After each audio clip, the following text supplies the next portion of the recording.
അനുഗ്രഹമായി ഒരു മടങ്ങിവരവിനുള്ള സന്ദേശമായി നമ്മുടെ ഹൃദയങ്ങളിൽ അത് വ്യാപരിക്കുവാനും നമ്മുടെ ആത്മീക ജീവിതത്തിന് മുതൽക്കൂട്ടായുവാനും ഇടയായി തീരട്ടെ.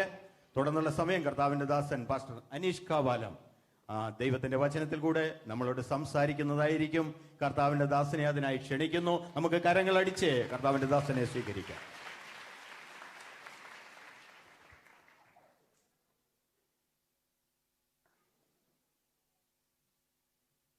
ഇന്ന് രാത്രിയിലെ ദൈവവചന ചിന്തയ്ക്ക് ആധാരമായിട്ട് ഒരു വാക്യം വായിക്കാം. വെളിപ്പാട് പുസ്തകം 3-ാം അധ്യായത്തിന്റെ 20-ാമത് വാക്യം വായിക്കാം. വെളിപ്പാട് പുസ്തകം. ഞാൻ വാതിൽക്കൽ നിന്ന് മുട്ടുന്നു. ഞാൻ വാതിൽക്കൽ നിന്ന് മുട്ടുന്നു. ആരെങ്കിലും എന്റെ ശബ്ദം കേട്ട് വാതിൽ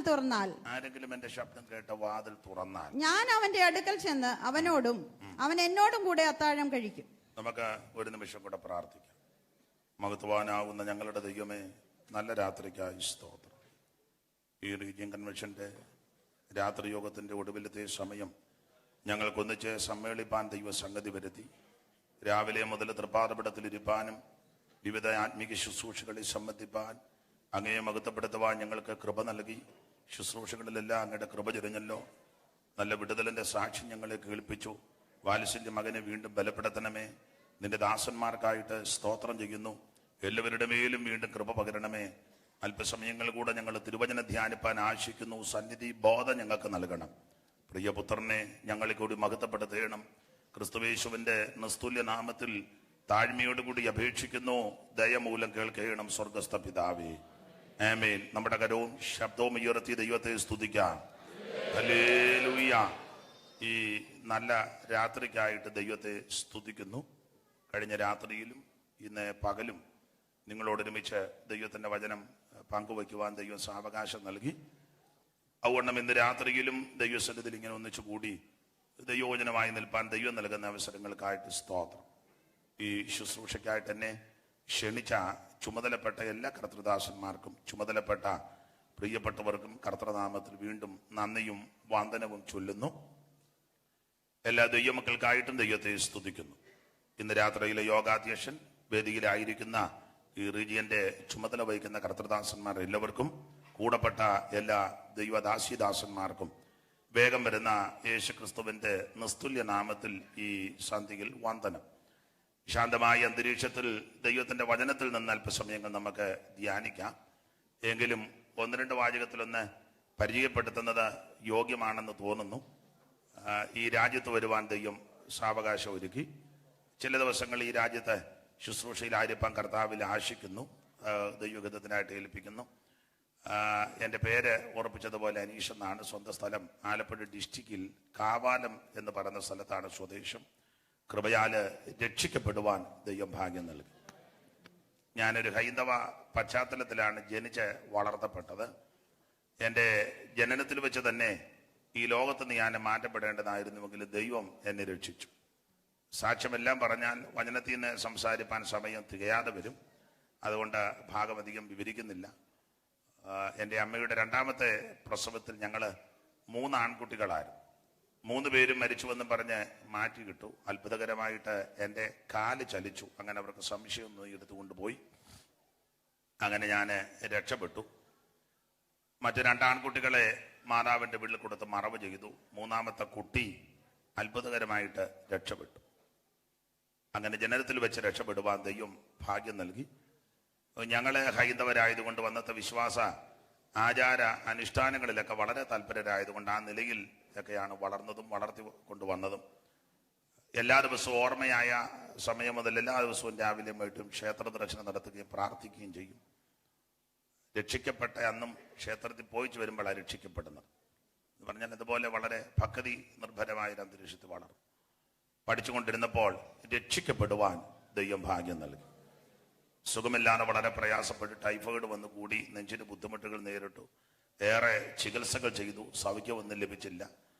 അന്നത്തെ വിശ്വാസം അനുസരിച്ച് നിരവധി ക്ഷേത്ര ദർശനമൊക്കെ നടത്തി. എനിക്ക് വേണ്ട വിധത്തിലൊരു സൗഖ്യം ലഭിച്ചില്ല. ശബരിമലയ്ക്ക് പോകുന്ന സമയമായി. മാലയിട്ട് വൃശ്ചിക വ്രതം ആരംഭിച്ചു. ഏതാണ്ട് 10-14 ദിവസം ഇങ്ങനെ വ്രതം നോക്കി. ഒരു സന്ധ്യയ്ക്ക് ക്ഷേത്രത്തിൽ ദർശനം കഴിഞ്ഞ് നാമജപവും കഴിഞ്ഞ് ശരണം വിളിയും കഴിഞ്ഞ് വീട്ടിലേക്ക് വരുമ്പോൾ ഇതുപോലെ ഒരു പെന്തിക്കോസുകാരുടെ മുറ്റത്തൊരു യോഗം. അന്ന് രാത്രി ദൂരവേ ഒരു മരത്തിന് മറഞ്ഞിരുന്ന യോഗം ശ്രദ്ധിച്ചു. അപ്പോൾ ഹൃദയത്തിലൊരു ചിന്ത, ഇവര് പ്രാർത്ഥിച്ച സൗഖ്യം കിട്ടും. അങ്ങനെ അല്പം അറച്ചും മടിച്ചുമൊക്കെ അന്നിൽ ഒടുവിൽ മുൻപോട്ട് നടന്നു ചെന്നു. അവിടെയുള്ള ദൈവദാസന്മാരും ദൈവമക്കളും എല്ലാം കൂടെ ഒന്നിച്ച് എനിക്ക് വേണ്ടി പ്രാർത്ഥിച്ചു. കർത്താവിൻ്റെ ദാസന്മാര് ചിലര് എൻ്റെ ശിരസിൽ കൈവച്ച് പ്രാർത്ഥിച്ചു. അന്ന് രാത്രി യേശു എന്നെ സുഖപ്പെടുത്തി. ഉദ്ദേശം അന്ന് രാത്രി ഒരു 11:45 രക്ഷിക്കപ്പെടുവാൻ, യേശുക്രിസ്തുവിനെ രക്ഷിതാവായി സ്വീകരിപ്പാൻ ദൈവം ഭാഗ്യം നൽകി. കർത്താവിന് മഹത്വം. ഞാൻ മിക്കയിടങ്ങളിൽ പറയും, ആരും നിർബന്ധിച്ചും സമ്മർദ്ദം ചെലുത്തിയും പരപ്രേരണ കൊണ്ടൊന്നുമല്ല. ഒന്ന് മനസ്സിലാക്കി, ഒന്നറിയാം, അത് ഉറപ്പിച്ച് പറയുന്നു, യേശു പൂർണ്ണമായി നമ്മെ വിടുവിക്കുന്നവന്. യേശുക്രിസ്തുവിൽ കൂടി അല്ലാതെ യാതൊരു രക്ഷയുമില്ല. രക്ഷിക്കപ്പെടാൻ ഒറ്റ മാർഗം, ഒറ്റ വഴി, ഒറ്റ വാതിൽ, യേശുക്രിസ്തു മാത്രം. അന്ന് രാത്രി ക്രിസ്തുയേശുവിനെ രക്ഷിതാവായി സ്വീകരിപ്പാൻ ദൈവം ഭാഗ്യം നൽകി. തുടർന്ന് അല്പമായ പ്രതിസന്ധികളൊക്കെ അതെല്ലാവർക്കും സംഭവിക്കാവുന്നതാ, ജീവിതത്തിൽ ഉണ്ടായി. പിടിച്ചു നിൽക്കുവാൻ ദൈവം കൃപ നൽകി. അനേക ദൈവകുഞ്ഞുങ്ങളുടെ പ്രാർത്ഥനയാൽ, ദൈവത്തിന്റെ കൃപയാൽ ദൈവം ഇന്നയോളം നിർത്തി. ദൈവത്തിന്റെ വചനം പഠിപ്പാനുള്ള സാവകാശം ദൈവം നൽകി. സഭയുടെ ചുമതലയിൽ 1-2 ഇടങ്ങളിൽ ഇരുന്നിട്ടുണ്ട്. കർത്താവിന് മുഖത്ത് ഇപ്പോൾ സഭയുടെ ചുമതലയില്ല. നാളെ ഞാൻ ഒരാളോട് ചോദിച്ചു, ചാർജ് ഉണ്ടോ എന്ന് ചോദിച്ചു. ഞാൻ പറഞ്ഞു, ചാർജ് ഉണ്ട്, സഭയുടെ ചുമതലയില്ലെന്ന് പറഞ്ഞു. ചാർജ് ഉള്ളത് കൊണ്ടായി വന്നേ. ചാർജ് ഉണ്ട്, സഭയുടെ ചുമതലയില്ല. എന്നാൽ ഇപ്പോൾ ഇന്ത്യ പെന്തിക്കോസ്ത് ദൈവസഭ കോട്ടയം സൗത്ത് സെന്ററിന്റെ കീഴില് കുറിച്ചിയില് ഒരു ലോക്കൽ സഭയുണ്ട്. ആ സഭയിലെ അംഗത്വമെടുത്ത് അവസരം കിട്ടുമ്പോൾ അവിടെ ആരാധനയ്ക്ക് സംബന്ധിക്കും. വിവിധ സ്ഥലങ്ങളിലൊക്കെ സാക്ഷ്യം വഹിപ്പാൻ പോകേണ്ടതുകൊണ്ട് വൈഫും കുഞ്ഞും അവിടെ നിരന്തരം ആരാധനയ്ക്ക് സംബന്ധിക്കും.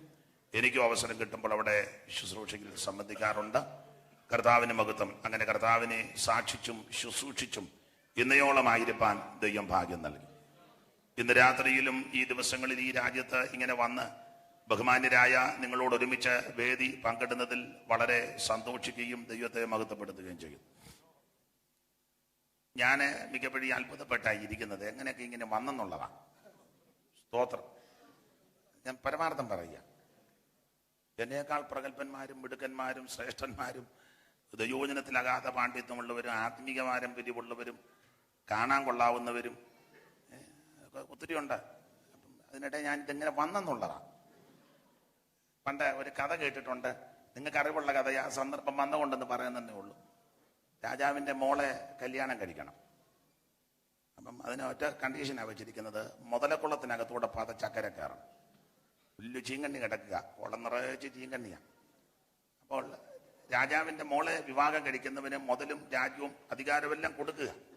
മിടുക്കന്മാരെല്ലാം വന്നു. മുതലക്കുളം കണ്ടപ്പോൾ എല്ലാം പുറകോട്ട് വലിഞ്ഞു. കെട്ടിയിലെന്നേ ഉള്ളു മുതല കടിച്ച് എല്ലാം പുറകോട്ട് മാറി. അപ്പൊ ആരും ഇല്ലയോ എന്ന് ചോദിച്ചപ്പോൾ ഒരുത്തനെടുത്ത് ചാടി. അവൻ ചക്കര കയറി. അപ്പൊ സന്തോഷമായി. ഓടിച്ചവനെ ആലിംഗനം ചെയ്ത് കൈ കൊടുത്തേച്ച് പറഞ്ഞു, നിന്റെ ധൈര്യത്തെ സമ്മതിച്ചെന്ന് പറഞ്ഞു. അപ്പൊ അദ്ദേഹം പറഞ്ഞു, മോളെ കെട്ടിക്കും. അപ്പൊ അദ്ദേഹം പറഞ്ഞു, നീ കല്യാണം ഒന്നും വല്ല വിഷയം, എന്നെ തെള്ളിയിട്ടത് ആരാന്നറിയാം. എനിക്ക് പെണ്ണും പെടക്കോടിയൊന്നും വേണ്ട, ഇതിനകത്ത് എന്നെ തെള്ളിയിട്ടതാന്ന്. ഇത് കാണാൻ ചെന്നപ്പോ ആരാണ്ട് പിടിച്ച് തെള്ളിയതാ, പ്രാണം തല്ലി പതച്ച് കയറിയതാ. ഞാനും അങ്ങനെ ഇതിനെ എങ്ങനെ ഇവിടെ വന്നെന്നുള്ളതാ. സ്തോത്രം, സ്തോത്രം, ദൈവകൃപയ്ക്കായിട്ട് സ്തോത്രം. മാനുഷികമായിട്ട് യാതൊരു യോഗ്യതയും ഇല്ല. കൃപയാല് ഇന്നയോളം ദൈവം നിർത്തി. ദൈവത്തിന്റെ വിശ്വസ്തതയ്ക്കായിട്ട് സ്തോത്രം.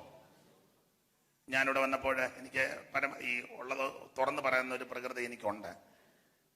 ഇവിടുത്തെ എക്സിക്യൂട്ടീവ് ജാക്കബ് ജോർജ് അവറുകളുമായിട്ടാണ് യാത്ര ചെയ്ത് വന്ന ദിവസം അദ്ദേഹത്തിന്റെ വീട്ടിൽ പാർത്തു. പിന്നെ ഞാൻ CT അബ്രഹാം പാസ്റ്റർ വീട്ടിൽ പാർത്തു. അപ്പം ഈ ചുമതലപ്പെട്ടവരാ, വലിയ തലക്കനമൊന്നും ഞാൻ കാണുന്നില്ല. ഇവിടത്തേക്ക് ഈ പൂഞ്ഞാന്റെ ഒക്കെ കളി കാണുമ്പോൾ നമുക്ക് ബുദ്ധിമുട്ടൊക്കെ തോന്നാറുണ്ട്. എനിക്ക് വളരെ സന്തോഷം തോന്നി. വളരെ മാന്യമായിട്ട് ഇടപെടുന്നു. ദൈവദാസന്മാരെ ബഹുമാനിക്കുന്ന ഈ നല്ല കർത്തൃ ശുശ്രൂഷകന്മാർക്കായി ഈ UK അയർലൻഡിൽ പാർക്കുന്ന എല്ലാ ദൈവ ഭൃത്യന്മാർക്കായിട്ടും സ്തോത്രം. വിൻസെന്റ് ബേബി പാസ്റ്റർ ഓർത്ത് ദൈവത്തെ സ്തുതിക്കുന്നു. എല്ലാ പ്രിയപ്പെട്ടവർക്കും കർത്തൃനാമത്തിൽ നന്ദി.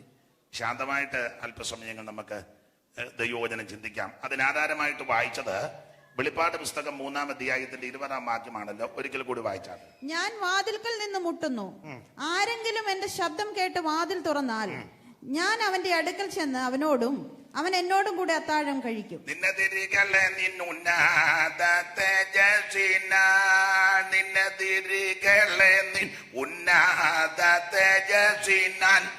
ഒന്നിച്ചു തള്ളിക്കളഞ്ഞുന്നതനെ നിനക്ക് മിന്നി ജ്വലിക്കും ക്രോധം നിന്നിൽ നിന്നായ ജൂന്നി ചിന്നും താളടിയപ്പോൾ നിന്നിതവരയാത് പാടും പരമനു പരിചോട് ഞാൻ വരും അവനു സതതം ജയം പാടും പരമനു പരിചോട് ഞാൻ നിന്നതിരികളെ നിന്നുന്നത തേജസിനാൽ നിന്നതിരികളെ നിന്നുന്നത തേജസിനാൽ ഒന്നിച്ചു തള്ളിക്കളഞ്ഞുന്നതനെ നിന മിന്നി ജ്വലിക്കും ക്രോധ നിന്നിൽ നിന്നായ ജൂന്നി ചിന്നും താളടിയപ്പോൾ നിന്നിതവരയാത് പാടും പരമനു പരിചോട് ഞാൻ വരും അവനു സതതം ജയം പാടും പരമനു പരിചോട് ഞാൻ. ശത്രു പറഞ്ഞു ഞാൻ പിന്നാലെ ചെല്ലും പിടിക്കും, ശത്രു പറഞ്ഞു ഞാൻ പിന്നാലെ ചെല്ലും പിടിക്കും. വിദ്രോധമപകൃതം ഭദ്രം ഞാൻ ഭാഗിച്ചിടും, വിദ്രോധമപകൃതം ഭദ്രം ഞാൻ ഭാഗി തൃപ്തിപ്പെടുമെന്നാത്മാവത്രയെ കൊണ്ടു മൂടൻ ഉത്തരിച്ചൻ വാളാൻ നീ ഗ്രഹിക്കും. അവരെ പാടും പരമനു പരിചോട് ഞാൻ വരും അവനു സതതം ജയം പാടും പരമനു പരിചോട് ഞാൻ.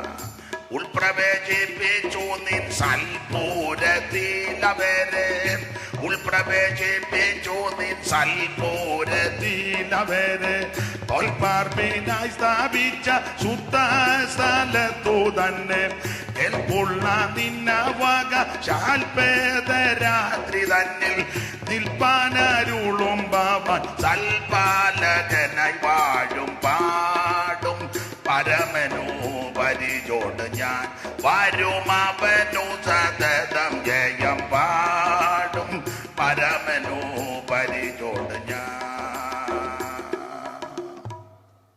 വെളിപ്പാട് പുസ്തകം 3-ാം അധ്യായത്തിന്റെ 20-ാമത് വാക്യം ഒരിക്കൽ കൂടി വായിക്കാം. ഞാൻ വാതിൽക്കൽ നിന്ന് മുട്ടുന്നു, ഞാൻ വാതിൽക്കൽ നിന്ന് മുട്ടുന്നു. യേശുക്രിസ്തു സഭയോട് പറയുന്ന ഒരാലോചനയാണ്. ഞാൻ വാതിൽക്കൽ നിന്ന് മുട്ടുന്നു. കർത്താവിന് മഹത്വം. ഈ വേറെ പുസ്തകത്തിലെ ഒടുവിലത്തെ പുസ്തകമാണല്ലോ വെളിപ്പാട് പുസ്തകം. ഈ ഉൽപ്പത്തി പുസ്തകം മുതൽ വെളിപ്പാട് പുസ്തകം വരെ 66 പുസ്തകം. അപ്പോക്രിഫ നമ്മൾ ഉൾപ്പെടുത്തിയിട്ടില്ല, വേറെ കാരണമുണ്ട്. അപ്പോൾ ഉൽപ്പത്തി പുസ്തകം മുതൽ വെളിപ്പാട് പുസ്തകം വരെ 66 പുസ്തകം. ഇതിന്റെ പേര് തന്നെ സത്യവേദ പുസ്തകമെന്ന്. ലോകത്തിൽ പല പുസ്തകമുണ്ട്. നാട്ടിലൊക്കെ ഞാൻ പറയാറുണ്ട്, ജീവചരിത്ര പുസ്തകമുണ്ട്, കുടുംബചരിത്ര പുസ്തകമുണ്ട്, കേരള ചരിത്ര പുസ്തകമുണ്ട്, ഇന്ത്യൻ ഹിസ്റ്ററി ചരിത്ര പുസ്തകമുണ്ട്, വേൾഡ് ഹിസ്റ്ററി ഉണ്ട്, സകല വിജ്ഞാനകോശമടങ്ങിയ അനവധി ഗ്രന്ഥങ്ങളുണ്ട്, എൻസൈക്ലോപീഡിയ ഉണ്ട്, ബ്രിട്ടനിക്ക്, അങ്ങനെ വിവിധ തൽമൂദ്, അങ്ങനെ ധാരാളം ചരിത്ര പുസ്തകങ്ങളുടെ ലോകമാണ്. അനവധി പുസ്തകങ്ങളാണ്. എത്രയൊക്കെ പുസ്തകം, ഏതൊക്കെ തരത്തിൽ, ഏതൊക്കെ ഭാഷയിൽ, ഏതൊക്കെ പുസ്തകമുണ്ടെങ്കിലും ഇതിന്റെ പേര് സത്യവേദ പുസ്തകം. അപ്പം ബാക്കി പുസ്തകം എങ്ങനെയാണെന്ന് നിങ്ങൾ അങ്ങ് ചിന്തിച്ചാൽ മതി. ഇത് സത്യവേദ പുസ്തകം, ബാക്കി പുസ്തകം നിങ്ങൾ ചിന്തിച്ചാൽ മതി. കാരണം ഇതിനകത്ത് പറഞ്ഞിരിക്കുന്നതിന് വള്ളിക്ക് പുള്ളിക്ക് മാറ്റമില്ലെന്നുള്ളതാണ്. ആകാശവും ഭൂമിയൊക്കെ മാറിപ്പോയാലും ദൈവത്തിന്റെ വചനങ്ങൾക്ക് യാതൊരു മാറ്റമില്ല. ഇത് ചെന്ന് കയറിയ ദേശത്തിനെല്ലാം അനുഗ്രഹമാണ്.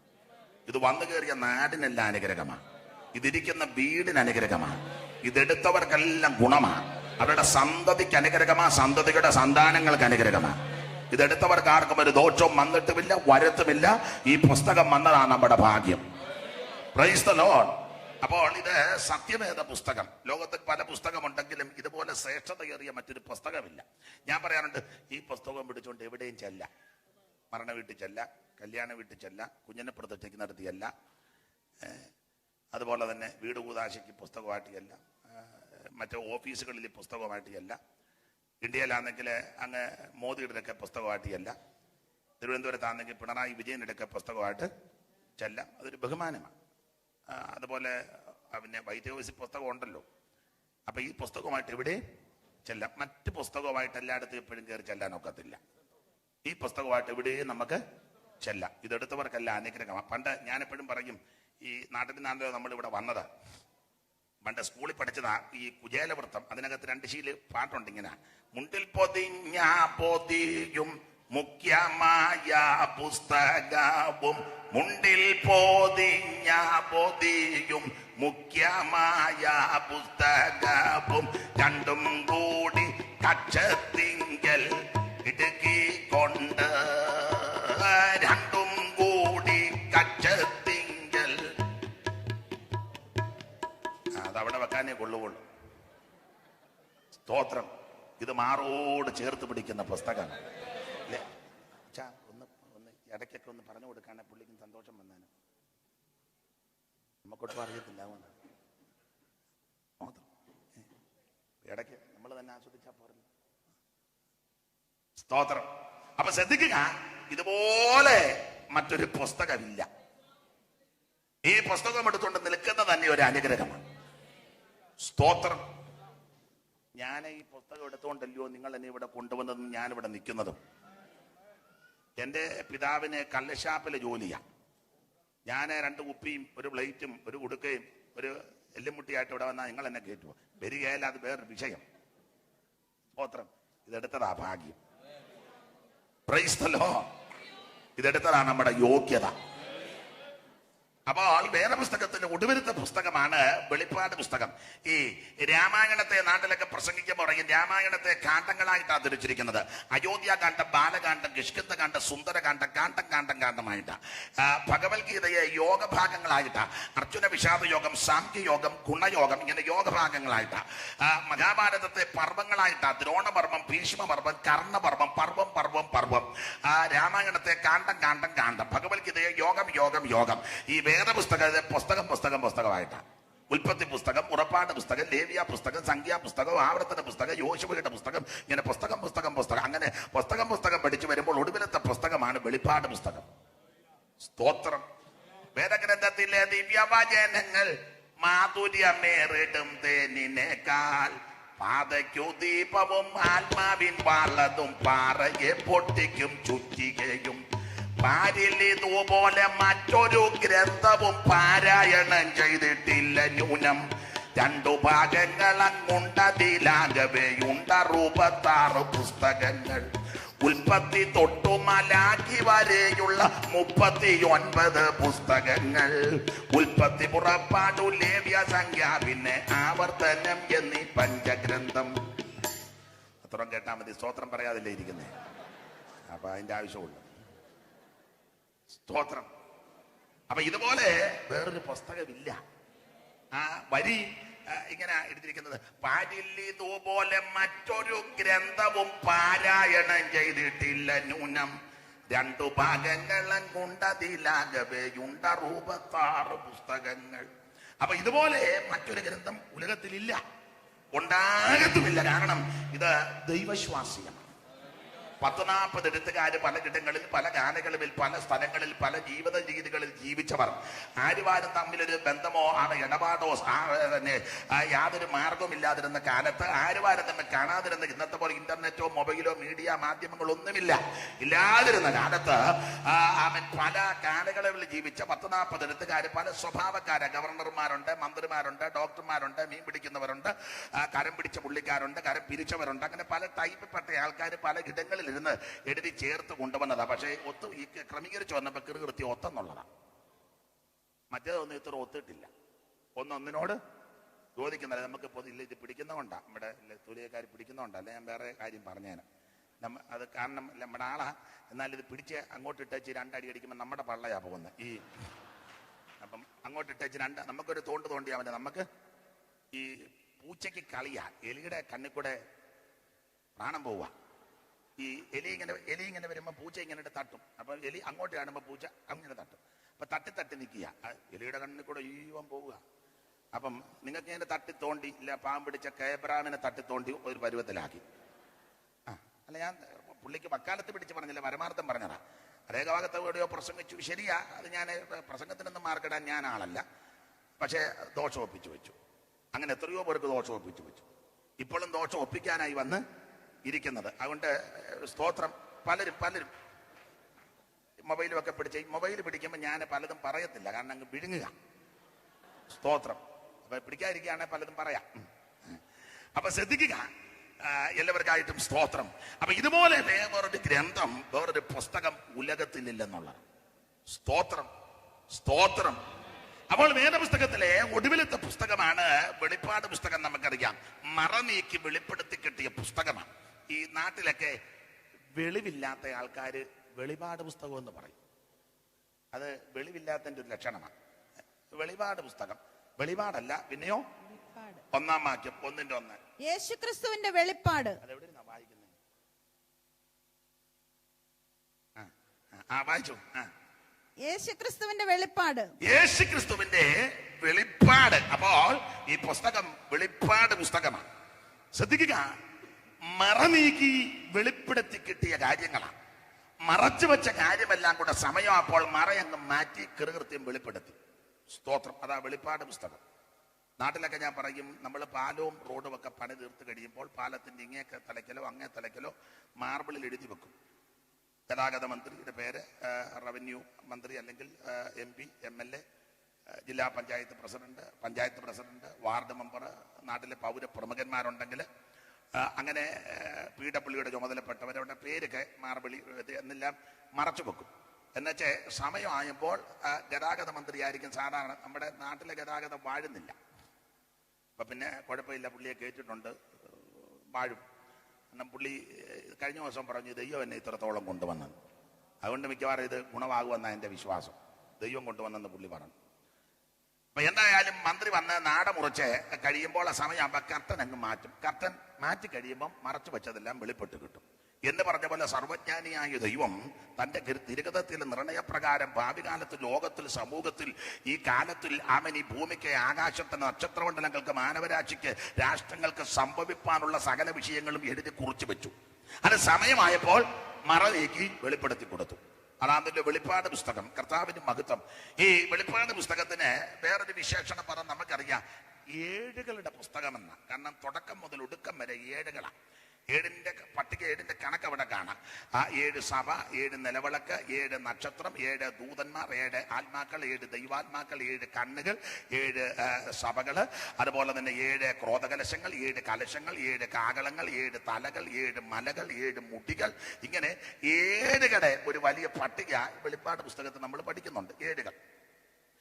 അതുപോലെ തന്നെ വെളിപ്പാട് പുസ്തകത്തിൽ 22 അധ്യായമുണ്ട്. നമുക്കറിയാം, ഓരോ അധ്യായവും നമ്മൾ പരിശോധിക്കുമ്പോൾ ഓരോ പഠനങ്ങൾ നമുക്ക് അവിടെ മനസ്സിലാകും. വെളിപ്പാട് പുസ്തകം 1-ാം അധ്യായം പഠിക്കുമ്പോൾ തേജസ്കരിക്കപ്പെട്ട യേശു ക്രിസ്തു, 2, 3 അധ്യായം 7 സഭയ്ക്കുള്ള ദൂത്, വെളിപ്പാട് 4-ാം അധ്യായം സഭ സ്വർഗത്തിൽ, 5-ാം അധ്യായം വീണ്ടെടുപ്പിന്റെ ഗാനം, 6-ാം അധ്യായത്തിൽ 6 മുദ്ര പൊട്ടിക്കുന്നതായിട്ട് കാണുന്നു, 7-ാം അധ്യായത്തിൽ എണ്ണി തിട്ടമെടുത്ത 144,000 പേർക്ക് മുദ്ര കിടുന്ന മുദ്രിതന്മാരായ 144,000 പേര്. വെളിപ്പാട് പുസ്തകം 8-ാം അധ്യായത്തിൽ 7-ാം മുദ്ര പൊട്ടിക്കുന്ന 4 കാകളങ്ങൾ മിട്ടുന്നു. വെളിപ്പാട് പുസ്തകം 9-ാം അധ്യായം യൂഫ്രട്ടീസ് നദീതീരത്തിൽ ബന്ധിച്ച ദൂതന്മാരെ അടിച്ചുവിടുന്നു. വെളിപ്പാട് പുസ്തകം 10-ാം അധ്യായത്തിൽ ചെറുപുസ്തകം വാങ്ങി ഭക്ഷിക്കുന്നതായിട്ട് പഠിക്കുന്നു. 11-ാം അധ്യായത്തിൽ 2 സാക്ഷികൾ പ്രത്യക്ഷപ്പെടുന്നു. വെളിപ്പാട് പുസ്തകം 12-ാം അധ്യായം സൂര്യധാരണിയായ സ്ത്രീയെ കാണുന്നു. വെളിപ്പാട് 13-ാം അധ്യായം സമുദ്രത്തിൽ കയറി വരുന്ന ഘോരവും ഭയങ്കരമായ മൃഗത്തെ കാണുന്നു. വെളിപ്പാട് പുസ്തകം 14-ാം അധ്യായം സിയോൻ മലയിൽ കുഞ്ഞാടിനോട് കൂടെ 144,000 പേര് നിൽക്കുന്നത് ദർശിക്കുന്നു. വെളിപ്പാട് പുസ്തകം 15-ാം അധ്യായം പഠിക്കുമ്പോൾ മോശയുടെ പാട്ടും കുഞ്ഞാടിന്റെ പാട്ടും പാടി വീണ പിടിച്ച് വൈണികന്മാർ പളകുന്നതിന്റെ തീരത്ത് നിന്ന് പാടി പരമപിതാവിനെ മഹത്വപ്പെടുത്തുന്നു. വെളിപ്പാട് പുസ്തകം 16-ാം അധ്യായം പഠിക്കുമ്പോൾ 7 ക്രോധകലശങ്ങൾ ഭൂമിയിൽ കൊണ്ടൊഴിക്കുന്നു.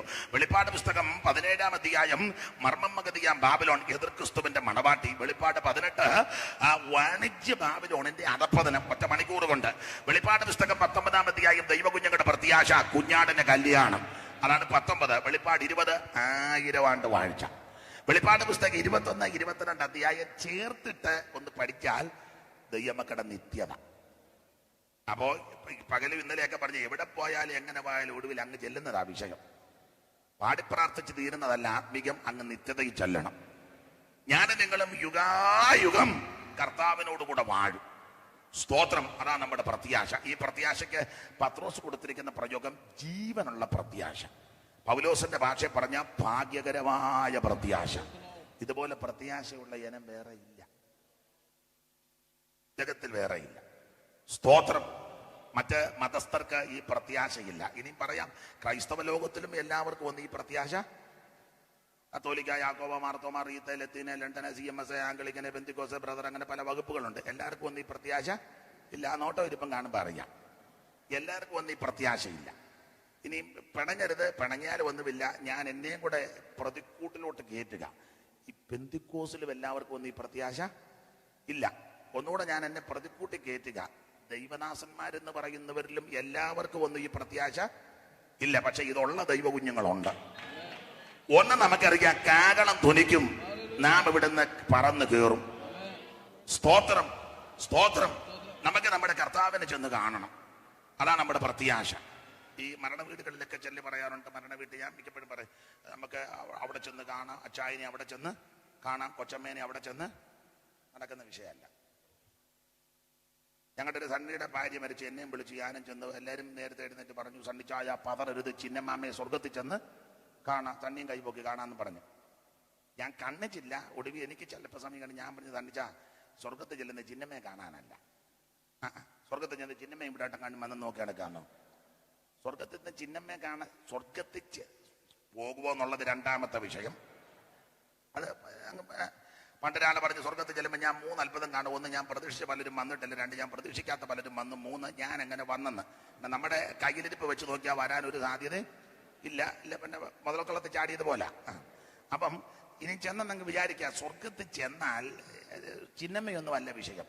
ഞാൻ പറഞ്ഞത് തന്നെ, സ്വർഗത്തിൽ ചെന്നാൽ ചിന്നെന്നുള്ള ചിന്ത പോലും വരികയില്ല. കാരണം മറ്റൊന്നുമല്ല, ഈ ശരീരത്തോടല്ലല്ലോ അങ്ങോട്ട് പോകുന്നേ. ഈ ശരീരത്തിൽ നിൽക്കുമ്പോൾ ചിന്നയും പേരും തങ്ക എന്നുള്ള ചിന്ത വരുന്നത്. സ്വർഗത്തിൽ പോകുന്ന വേറൊരു ശരീരമാണ്. സഹോദരന്മാരെ, മാംസരക്തങ്ങൾ ദൈവരാജ്യം അവകാശം കിട്ടാൻ പോകുന്ന ശരീരം പുതിയ ശരീരമാണ്. സ്തോത്രം. പണ്ട് സാറൊരു പാട്ട് പാടി, പുത്തനാകും ശരീരത്തെ, പുത്തനാകും ശരീരത്തെ ദത്തം ചെയ്യും നായകൻ, മംഗളം മംഗളമായി നീ വാഴും നമ്മളെല്ലാരും മംഗളം. അപ്പോൾ ഈ പുത്തനാകുന്ന ശരീരം നമുക്ക് ദൈവം ദത്തം ചെയ്യുകയാണ്. അപ്പൊ ഈ ശരീരത്തിലിരിക്കുമ്പോൾ ഇങ്ങനെയുള്ള ചിന്തകളും വികാരങ്ങളും വരുന്നത്. കിട്ടാൻ പോകുന്ന ശരീരം വേറൊന്നാണ്. എൻ്റെ ഒരു അഭിപ്രായം, വചനത്തെ കൂട്ടുപിടിച്ചാൽ സ്വർഗത്തിൽ ചെന്നാൽ സ്വർഗവുമല്ല നമ്മുടെ വിഷയം. സ്വർഗം കേമമാ. അവിടെ ദൂതന്മാരുണ്ട്, കെറൂബികളുണ്ട്, ശ്രാവ്യന്മാരുണ്ട്, പളുങ്ക് നദിയുണ്ട്, കണ്ണാടിക്കടലുണ്ട്, സ്വർഗത്തിലെ തങ്കത്തിരിവ്, ഇതൊക്കെ നമുക്ക് അവർണ്ണനീയമാണ്. അപ്പൊ ഇങ്ങനെയുള്ള സ്വർഗത്തിൽ ചെന്നാൽ ദൂതന്മാരും കെറൂബികളും ശ്രാവികളും ഗബ്രിയേൽ, മീകായേൽ, അദ്രിയേൽ, ഊറിയേൽ, ഊരിയേൽ, ഇങ്ങനെയുള്ള സ്വർഗത്തിൽ ചെന്നാൽ മണിമകുടമായ ആ മന്ദിരങ്ങളും പത്തനങ്ങളും പട്ടണങ്ങളും ഗോപുരങ്ങളും ഒക്കെ സ്വർഗത്തിൽ ചെന്നാൽ സ്വർഗവുമല്ല നമ്മുടെ വിഷയം. സ്വർഗത്തെക്കാൾ വലിയവനുണ്ട് അവിടെ. Praise the Lord. സ്വർഗത്തിൽ ചെന്നാൽ സ്വർഗവുമല്ല നമ്മുടെ വിഷയം, സ്വർഗത്തേക്കാൾ വലിയവനുണ്ട്. അവൻ മോശയിലും വലിയവൻ, ശലോമോനിലും വലിയവൻ, ദൈവാലയത്തിലും വലിയവൻ. അവനാ നമ്മുടെ വിഷയം. കഴിഞ്ഞ ദിവസം ഒരു ദൈവദാസന്റെ ഞാൻ കടമെടുത്ത് പറയുക, ഈ സ്വർഗത്തിൽ നമ്മൾ ചെല്ലുമ്പോൾ ഈ ശരീരത്തോടൊന്നും അല്ലല്ലോ ചെല്ലുന്നത്. യാതൊരു ഊനവുമില്ല. ആ ശരീരം നമുക്ക് ഇപ്പൊ നമുക്ക് ബലഹീനതകളൊക്കെ, പല അപാകതകൾ എനിക്ക് നിങ്ങൾക്കും ഉണ്ട്. കിട്ടാൻ പോകുന്ന ശരീരം തേജസ്സിന്റെ ശരീരം. ആ പോകുന്ന പോക്കിനെ പറ്റി സങ്കീർത്തനക്കാരൻ ഒരു പ്രയോഗം കൊടുത്തിരിക്കുന്ന, ഉഷസ്സിന്റെ ഉദരത്തിൽ നിന്ന് യുവാക്കളായ, അതിന് വ്യാഖ്യാനം പറയുന്നത് നല്ല യൗവനയുക്തരായിരിക്കുമെന്ന് അങ്ങോട്ട് പോകുന്നത്. നല്ല പരുവക്കേടിലൊന്നും അല്ല, യൗവനയുക്തരാ. അതിന് വേറൊരു വ്യാഖ്യാനം പറയുന്നത് 33 തിരുവയസ്സിലല്ലയോ കർത്താവ് ഇവിടുന്ന് പോയത്, ആ പരുവത്തിനായിരിക്കും പോകുന്നത്. അപ്പോൾ അങ്ങോട്ട് ചെന്ന് കഴിഞ്ഞാൽ നമുക്ക് യാതൊരു കുഴപ്പവുമില്ല. അപ്പൊ അദ്ദേഹം പറഞ്ഞത്, അന്നാരവും പാടുകളുള്ള കൈയുമായി ഒരുവനുണ്ട് അവിടെ. അവനാ നമ്മുടെ വിഷയം. നമ്മുടെ സകല പാടും മാറ്റിയപ്പോൾ അവൻ പാടേറ്റവനായി. ആണിപ്പാടുള്ള കൈയുമായിട്ട് അവിടെ ഉണ്ട്. സ്തോത്രം. അവനാ നമുക്ക് വിഷയം. അവൻ ഈ പാട് സഹിച്ചത് നമ്മുടെ സകല പാടും മാറാനാ. അവൻ ഈ പങ്കപ്പാട് സഹിച്ചു നിന്നത് നമ്മുടെ സകല ദുരിതങ്ങൾ മാറ്റിത്തരാനാ. അപ്പൊ സ്വർഗത്തെ തന്നെ ഭാര്യയും ഭർത്താവും മക്കളും ഒന്നും വല്ല വിഷയം. സ്വർഗത്തെക്കാൾ വലിയവനുണ്ട് അവിടെ. Praise the Lord. ആ കർത്താവാ നമ്മുടെ വിഷയം. Praise the Lord. കരമുയർത്തുന്ന ദൈവത്തെ സ്തുതിച്ചാട്ടെ. ക്രിസ്തേശുനാഥന്റെ പാദങ്ങൾ പിന്തുടരും നാം എന്തു ഭാഗ്യമുള്ളോ പ്രിയരേ, നാം എന്തു ഭാഗ്യമുള്ളോ. നാഥന്റെ കാൽ ചുവട് നാടോറും പിന്തുടരാൻ മാതൃകയായി താൻ, നല്ല മാതൃകയായി താൻ. ക്രിസ്തേശുനാഥന്റെ പാദങ്ങൾ പിന്തുടരും നാം എന്തു ഭാഗ്യമുള്ളോ പ്രിയരേ, നാം എന്തു ഭാഗ്യമുള്ളോ. പ്രിയരേ, ഈ ആയുസ്സിൽ നമുക്ക് ലഭിച്ച ഏറ്റവും വലിയ ഭാഗ്യം യേശുവിനെ ആരാധിക്കുന്നതാണ്. അതെ. അപ്പോൾ വെളിപ്പാട് പുസ്തകം ഓരോ അധ്യായത്തിലും ഓരോ സബ്ജക്റ്റുകളിട്ടാണ് നമ്മൾ പഠിക്കുന്നത്. 1-ാം അധ്യായത്തിൽ വിഷയം തേജസ്കരിക്കപ്പെട്ട യേശു ക്രിസ്തു. 2, 3 അധ്യായം 7 സഭയ്ക്കുള്ള ദൂത്. 4-ാം അധ്യായം സഭ സ്വർഗത്തിൽ. 5-ാം അധ്യായം ഈ ഭൂമിയുടെ വീണ്ടെടുപ്പ്. ഈ ഭൂമിക്ക് ഒരു വീണ്ടെടുപ്പുണ്ട്. ഇപ്പോൾ ഈ ഭൂമി ശപിക്കപ്പെട്ട ഭൂമിയാണ്. ഈ ഭൂമി ഇപ്പൊ ശപിക്കപ്പെട്ട ഭൂമിയാണ്. ഈ ഭൂമിയുടെ ശാപം ഇതുവരെ മാറിയിട്ടില്ല. ഈ ഭൂമിക്ക് ശാപം വന്നത് ആദാം നിമിത്തമായി ഭൂമി ശപിക്കപ്പെട്ടത്. നമുക്കറിയാമല്ലോ, സർവജ്ഞാനിയായ ദൈവം മണ്ണുകൊണ്ട് മനുഷ്യനെ നിർമ്മിച്ചു. അവന്റെ മൂക്കിൽ ജീവശ്വാസം ഊതി മനുഷ്യൻ ജീവനുള്ള ദേഹിയായി. കുരങ്ങ് രൂപാന്തരപ്പെട്ട് വന്നത് അല്ല. അങ്ങനെ തന്നെ വേദപുസ്തകം പഠിക്കുന്ന കുരങ്ങ് രൂപാന്തരം പ്രാപിച്ചു വന്നല്ല. മണ്ണുകൊണ്ട്, മണ്ണീന്ന് നമ്മളെ എടുത്തുകൊണ്ടാ പിന്നെയും 10 സെന്റും കൂടെ എഴുതാനല്ലേ ആഗ്രഹം. നാട്ടിൽ ചെന്നാ ഉടനെ പറയാം, നമുക്ക് ചെന്നാ ഉടനെ 10 അങ്ങ് ഈ മണ്ണിൽ നിന്ന് എടുത്തുകൊണ്ട് ഇതിനോട് എപ്പോഴും താല്പര്യമാണ്. ആശുപത്രി ചെല്ലുമ്പോൾ പണ്ടൊക്കെ പറയാന്ന് കണ്ണിങ്ങനെ നോക്കി ഡോക്ടർ പറയാം ഇരുമ്പിന്റെ കുറവ് ഉണ്ട്. അപ്പൊ മണ്ണിൽ നിന്ന് എടുത്തതിന്റെ തെളിവാണ്. മറ്റേ PG മാസ്റ്ററോട് ഒരാൾ ചോദിച്ചു, പാസ്റ്റർ നിങ്ങളുടെ ഈ സഹോദരന്മാരും യോഗം അങ്ങോട്ട് മൂത്ത് കഴിയുമ്പം ഇങ്ങനെ മേപ്പോട്ടും കീപ്പോട്ടും. അപ്പം PG മാസ്റ്റർ അന്ന് അദ്ദേഹം പറഞ്ഞത് ഈ മേപ്പോട്ടും കീപ്പോട്ടിയാണെന്നത് ജോർജൂട്ടി ഈ അകത്തിരിക്കുന്നത് മേളിൽ നിന്ന് വന്നതാ ആത്മാവേ, ഈ പുറത്തത് മണ്ണിൽ നിന്ന് എടുത്തത്. അപ്പൊ ഈ അകത്തിരിക്കുന്ന പുള്ളിക്ക് മേപ്പോട്ട് പോകണം എന്ന ആഗ്രഹം. ഈ പുറത്തിരിക്കുന്ന പുള്ളി പറയാൻ വിടുകയല്ല. അപ്പൊ ഇതുങ്ങൾ രണ്ടുകൂടെ കിടന്ന് ഈ പിടിവലി ഉണ്ടാക്കുന്നതാ. യോഗം മൂക്കുമ്പം യോഗം അങ്ങോട്ട് മൂത്ത് കഴിയുമ്പോൾ അകത്തിരിക്കുന്ന പുള്ളിക്ക് പോണമെന്നാ. മറ്റേ പുള്ളി പറയാൻ വിടുകയല്ല. ഇതുങ്ങൾ രണ്ടും കിടന്ന് ഇങ്ങനെ വലിക്കുകയാണ്. അപ്പൊ എന്തായാലും കൊള്ളാം, മണ്ണീന്ന് നമ്മളെ സൃഷ്ടിച്ചതാ. അപ്പോൾ 5 ദിവസം കൊണ്ട് പൂജര കേജര വസ്തുക്കളെ മുഴുവൻ ദൈവം സൃഷ്ടിച്ചു. തദനന്തരം തന്റെ സാദൃശ്യത്തിലും സ്വരൂപത്തിലും ദൈവം മണ്ണുകൊണ്ട് മനുഷ്യനെ സൃഷ്ടിച്ചു. ഇടയ്ക്കിടയ്ക്ക് ഈ 2 ശീല് പാട്ട് പാടിയെങ്കിലും ഒക്കൂ എനിക്ക്. നാളെ ഒരാൾ ചോദിച്ചു എപ്പോഴും അങ്ങ് പാട്ടാണ്. ഞാൻ പറഞ്ഞ ഞാൻ തെറി പറയുന്നില്ലല്ലോ, ഞാൻ പാട്ടല്ലയോ പാടുന്നേ, അതും ആത്മീയ ഗീതങ്ങളല്ലയോ, അങ്ങ് സന്തോഷിക്കേ.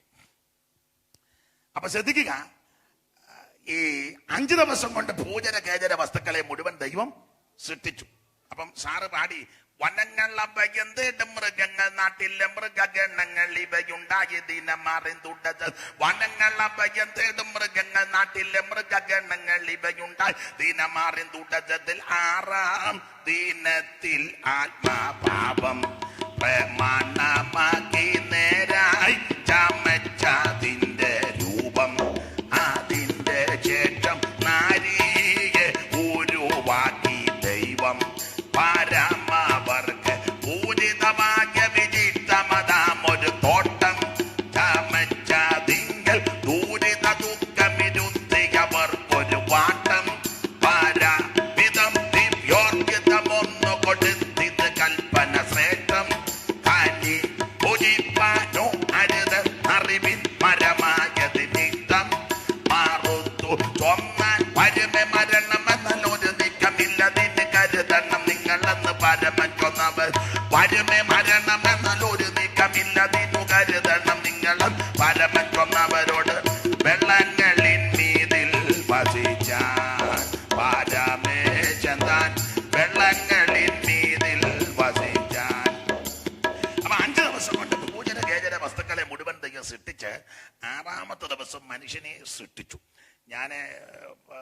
പാട്ട് എനിക്ക് ഇഷ്ടമാ. സ്വരം അത്ര നല്ലതല്ല, ട്യൂണും അത്ര ഒക്കുന്നില്ല, എങ്കിലും പാടിയില്ലെങ്കിൽ വലിയ ബുദ്ധിമുട്ടാണ്. സ്തോത്രം. അതുകൊണ്ട് അറിയാവുന്നവര് കൂടെ തന്നെ പാടി സഹായിക്കുന്നത് നല്ലതാ. അത് നടക്കുകയല്ലെന്ന് എനിക്കറിയാം. കർത്താവിന് മഹത്വം. എനിക്ക് തലയ്ക്ക് വേദനയും അസ്വസ്ഥതകളൊക്കെ ഒത്തിരി ഉണ്ട്, ഒത്തിരി ബുദ്ധിമുട്ടുകളുണ്ട്. ഒറ്റയ്ക്കുള്ള യാത്ര, പോക്ക്, വിശ്രമം, അതൊക്കെ വലിയ ബുദ്ധിമുട്ടാണ്. നാട്ടിൽ വെച്ചും അങ്ങനെ തന്നെ കൂടെ ഇങ്ങനെ തലചുറ്റലും അസ്വസ്ഥതയൊക്കെ എനിക്കുണ്ട്. നെഞ്ചിനകത്തും ബുദ്ധിമുട്ടുകളും പല. ഈ രോഗവിവരം പറയാൻ വന്നതല്ല, പറഞ്ഞ എന്താ വെച്ചാൽ പ്രാർത്ഥിക്കാൻ വേണ്ടിയാ. പ്രാർത്ഥനയുടെ വിടുതൽ നമ്മൾ അനുഭവിക്കുന്നവരും അനുഭവിച്ചവരുമാണ്. സ്തോത്രം. എങ്കിലും സന്തോഷം എന്താന്ന് ചോദിച്ചാൽ യേശുക്രിസ്തുവിനെ പറ്റി സംസാരിക്കുന്നത്, ശുശ്രൂഷിക്കുന്നത് ആ ഭാഗ്യം. Praise the Lord. അതെ. അപ്പൊ 5 ദിവസം കൊണ്ട് സകല പൂജന ഗേജര വസ്തുക്കളെ മുഴുവൻ ദൈവം സൃഷ്ടിച്ചു. 6-ാം ദിവസം മനുഷ്യൻ സൃഷ്ടിച്ചു. ഈ മനുഷ്യൻ പാപം ചെയ്തു. ദൈവം തമ്പുരാൻ തന്നെ സൃഷ്ടിക്കുന്ന മണിമകടമാകുന്ന മനുഷ്യനെ സൃഷ്ടിച്ച മനുഷ്യന് ഗാഠനിദ്ര, ആദമിന് ഗാഠനിദ്ര, ദീർഘനിദ്ര വരുത്തി ആദമിന്റെ പാർശ്വഭാഗത്ത് നിന്ന് ഒരു വാരികലെടുത്ത് ഹവ്വായെ സൃഷ്ടിച്ചവന്റെ വാമഭാഗത്ത് കൊണ്ട് നിർത്തി. ആദാം ഉറക്കമുണർന്ന് ഹവ്വായെ കണ്ടു. ഈ ഹവ്വായെ കണ്ട ആദാം അത്ഭുത പയപരവശനായി പോയെന്ന ആ ഹവ്വായെ വർണ്ണന സൈമൺ സാറ് വേദവികാരത്തിൽ കൊടുത്തിട്ടുണ്ട്. ഹവ്വായെ അങ്ങോട്ട് നിർത്തിയപ്പോൾ വർണ്ണിക്കുക.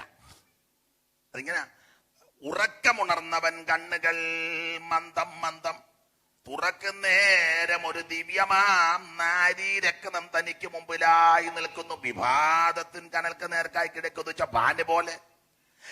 അപ്രതീക്ഷിതമായ കാഴ്ചയിൽ വിവശനായി പ്രകാരം ആധമൻ ഉള്ളത്തിൽ ഉച്ചരിച്ചു: എന്ത് ഞാൻ കാണുന്നത് ചന്തമേറിയ കാഴ്ച, ഹന്ത മിന്നലീ ഭൂവിൽ പിണ്ടിതാകൃതിയായോ എന്ന് പറഞ്ഞാൽ ഈ മിന്നലെല്ലാം കൂടെ ഉരുണ്ടുകൂടി വന്നതാണോ? മിന്നൽ എന്തോ പ്രഭയ, എന്തോ ശോഭയാ. അപ്പം സകല മിന്നലുകളുണ്ട്. ഹന്ത മിന്നലീ ഭൂവിൽ പിണ്ടിതാകൃതിയായോ എന്നവർ ഉരുണ്ടുകൂടി വന്ന് നിൽക്കുകയാണെന്ന്. ചന്ദ്രനെ വെടിഞ്ഞെങ്കി ചന്ദ്രിക വരാവതോ സാന്ദ്ര സൗഭാഗ്യം, എന്തൊരു നവസൃഷ്ടി. വാനവ പരിചയിലെങ്ങാനുമാണോ വരില്ലാനനാദികൾ കൽപ്പഭേദമോർത്ത് കണ്ടാൽ കേശഭംഗിയും. മുടി വട്ടം കണ്ടിച്ച് നടക്കുകയല്ലായിരുന്നു. മനസ്സിലാകുന്നുണ്ടല്ലോ? മനസ്സിലായാൽ മതി. എല്ലാം കൂടെ കണ്ടിച്ചേച്ച് പഴയ ഓലപ്പരയുടെ അരി കണ്ടിക്കും പോലെ. ഞാൻ തരാം, ഇത് കഴിഞ്ഞിട്ട് ഞാൻ തരാം. അപ്പൊ ശ്രദ്ധിക്കുക. എന്താ അമ്മ പറഞ്ഞേ? ഏതാണ്ട് പറഞ്ഞു. പഴയ വീടിന്റെ ഓല മെടഞ്ഞു കഴിയുമ്പോഴേ ഇങ്ങനെ അരി കണ്ടിക്കും.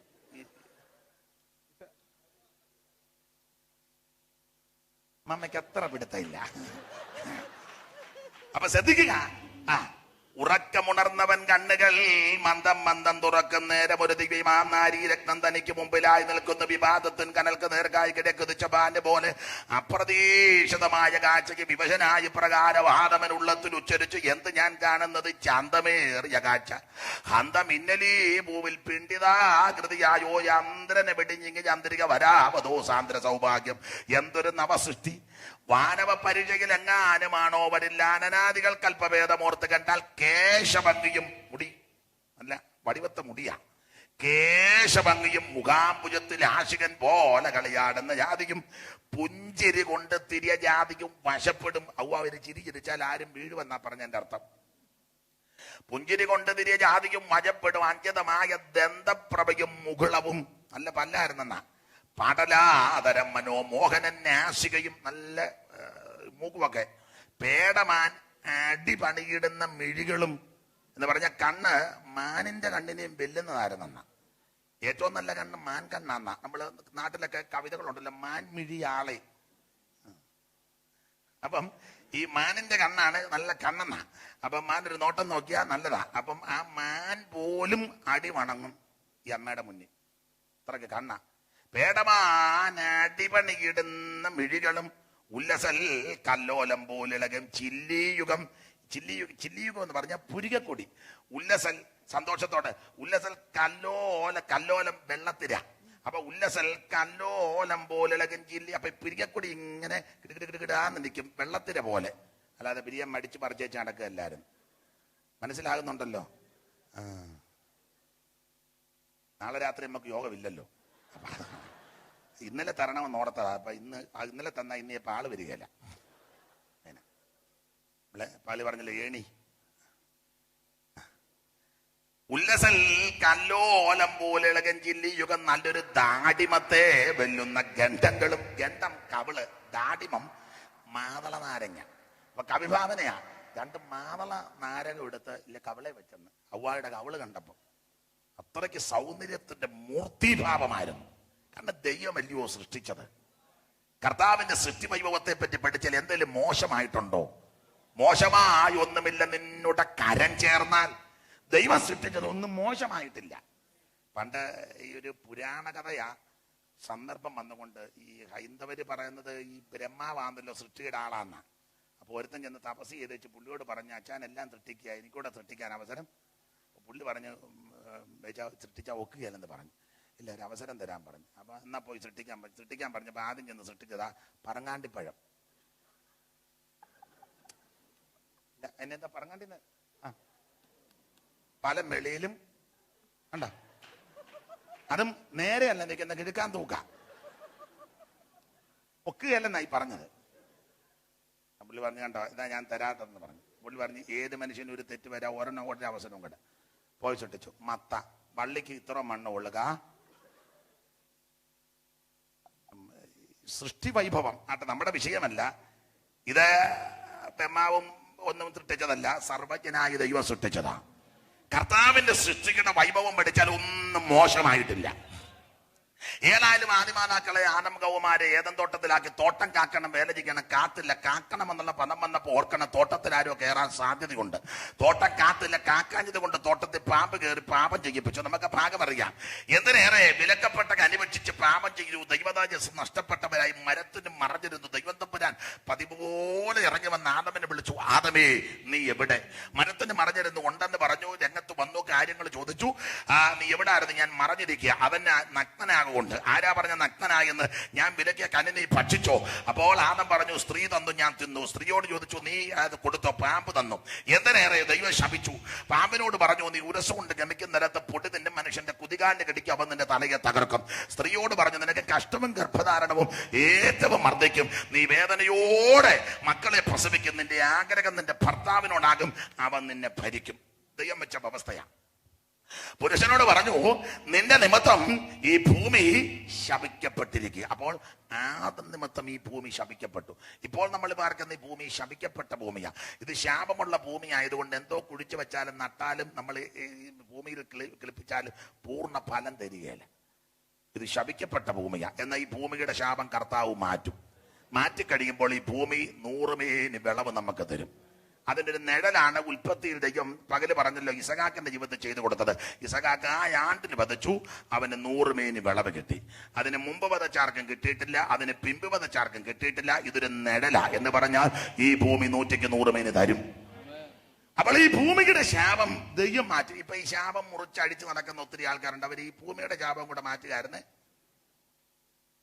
സ്തോത്രം. ശാപം മുടിക്കുന്ന ഒത്തിരി ആൾക്കാർ ബലൂൺ ചവിട്ടി പൊട്ടിക്കുന്നു, പെണ്ണുങ്ങളെ തള്ളിയിടുന്നു, ഒച്ചപ്പാടുണ്ട്, എന്തെല്ലാം ബഹളമാ. ശാപം അങ്ങ് മുറുകിയ. അങ്ങനെയുള്ള ആൾക്കാർ ഈ ഭൂമിയുടെ ശാപം കൂടെ ഒന്ന് ഏതായാലും വരവും കൃപയൊക്കെ ഉള്ളവരാ.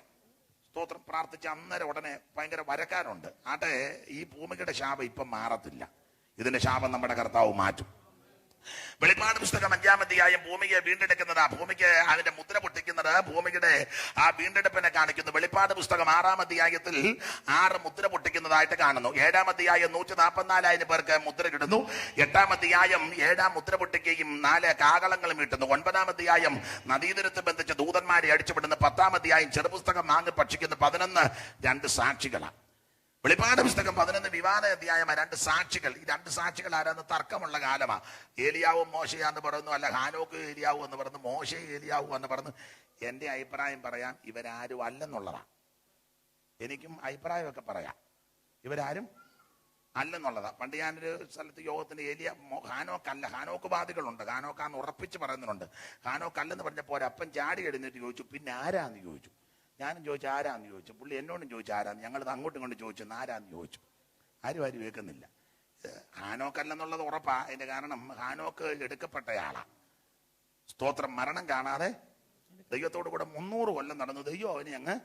അപ്പൊ ഞാൻ അപ്പനോട് ചോദിച്ചു, ആനോക്ക് എന്ത്? ആനോക്ക് എടുക്കപ്പെട്ടു. എങ്ങോട്ട് പോയി? സ്വർഗത്തിൽ പോയി. അപ്പൊ സ്വർഗത്തിൽ പോയത് ഈ ശരീരത്തോടല്ലല്ലോ, പിന്നെ ഏത് ശരീരമാ? രൂപാന്തര ശരീരമാ. അങ്ങനെ പോകാൻ പറ്റൂ? ഈ ശരീരത്തോടെ പോകാൻ ഒക്കത്തില്ല. അങ്ങനെ അന്ന് രൂപാന്തരപ്പെട്ടു പോയ ഹാനോക്കിനെ പിന്നെയും കൊണ്ട് നീ ശരീരത്തിൽ കയറ്റി പിന്നെയും കൊന്നേച്ച് പിന്നെ ഉയർപ്പിച്ചാൽ മറുവശം നമ്മൾ പുനർജന്മത്തിൽ വിശ്വസിക്കേണ്ടി വരും. അപ്പൊ ഇത് മൊത്തം തെറ്റും. അതുകൊണ്ട് ഇപ്പൊ തർക്കവും മാതവും ഒന്നും വേണ്ട. ഏലിയാവും ഹാനോക്കും ഒന്നുമല്ല. പിന്നെ സൂക്ഷ്മം അറിയണമെങ്കിൽ ഇപ്പൊ പോകുന്ന രീതിയിൽ അങ്ങോട്ട് പോയാൽ മതി. അവര് വരും, അന്നേരം കാണാം. ഞാൻ കാണുകയല്ല. മനസ്സിലാകുന്നുണ്ടല്ലോ? കണ്ടേച്ച എന്നാന്ന് വെച്ചാൽ പിന്നെ അടുത്ത നടപടിക്രമം നോക്കാം. ഏതായാലും 2 സാക്ഷികൾ എന്നെ അവിടെ കൊടുത്തിട്ടുള്ളൂ. തീർത്ത് പറയാൻ അനുവദനീയമല്ല. അതവിടെ നിൽക്കട്ടെ. വെളിപ്പാട് പുസ്തകം 13-ാം അധ്യായം മൃഗം കയറി വരുന്നു. 14-ാം അധ്യായം കർത്താവിന്റെ മഹത്വം. സിയോൻ മലയിൽ കുഞ്ഞാടിനോട് കിട 144,000 പേര്. അത് ഈ ജയമെടുത്ത വിശുദ്ധന്മാരാന്നൊക്കെ ചില ആൾക്കാർ പറയും. അങ്ങനെ പ്രത്യേക ഗ്രൂപ്പ് ഒന്നുമല്ല. നമ്മുടെ കാര്യം, സഭയുടെ കാര്യമേ അല്ലല്ലോ അവിടെ പറയുന്നത്. വെളിപ്പാട് 14 ആട്ടെ വിവരിക്കുന്നില്ല. വെളിപ്പാട് 15-ാം അധ്യായം മോശയുടെ പാട്ടും കുഞ്ഞാടിന്റെ പാട്ടും പാടി വീണമടിച്ചു വൈണികന്മാർ പാടി പളകനദിയുടെ തീരത്ത് പരമപിതാവിനെ മഹത്വപ്പെടുന്നുണ്ടോ. 16-ാം അധ്യായം 7 ക്രോധകലശങ്ങൾ ഒടിക്കുന്നു. 17-ാം അധ്യായം മർമ്മമഗതിയാം ബാബിലോൺ, എതിർക്രിസ്തുവിന്റെ മണവാട്ടി. അപ്പോൾ ആ സ്ത്രീയുടെ ലക്ഷണമുണ്ട്. ചുമന്ന വസ്ത്രമൊക്കെ ധരിച്ചായിരിക്കുന്ന അവിടെ എഴുതിയേക്കുന്നത്. 17-ന്റെ 3 വായിച്ചേ. 17:3. അവൻ എന്നെ ആത്മാവിൽ മരുഭൂമിയിലേക്ക് കൊണ്ടുപോയി.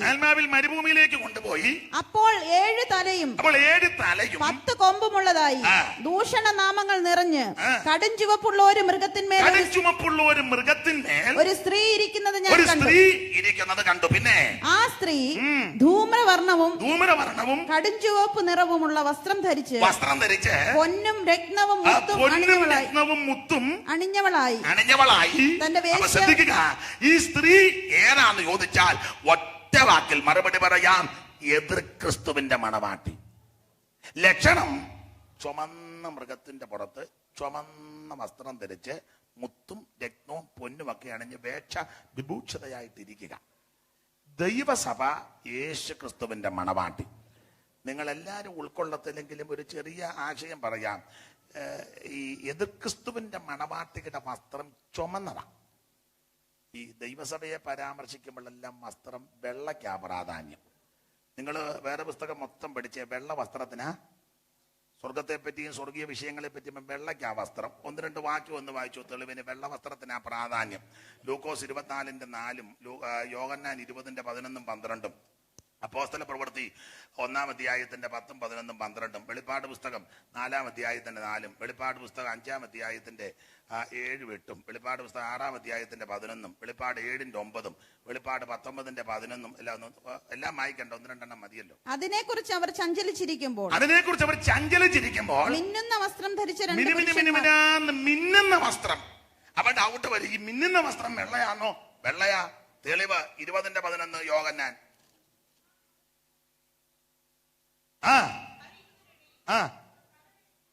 കുനിഞ്ഞു നോക്കി. യേശു ക്രിസ്തുവിന്റെ ശരീരം കിടന്നിടത്ത് വെള്ള വസ്ത്രം. ഞാൻ എല്ലാ വാക്യവും എടുപ്പിക്കുന്നില്ല. വെള്ളയ്ക്കാ പ്രാധാന്യം. അപ്പോൾ ചുമന്നത് എതിർ ക്രിസ്തുവിന്റെ മണവാട്ടിയുടെ വസ്ത്രധാരണമാ. പോട്ടെ, ഞാനത് വിവരിക്കുന്നില്ല. കർത്താവ്, ഞാൻ ഒരു കാര്യം ദൈവകുഞ്ഞുങ്ങളോട് പറയാം.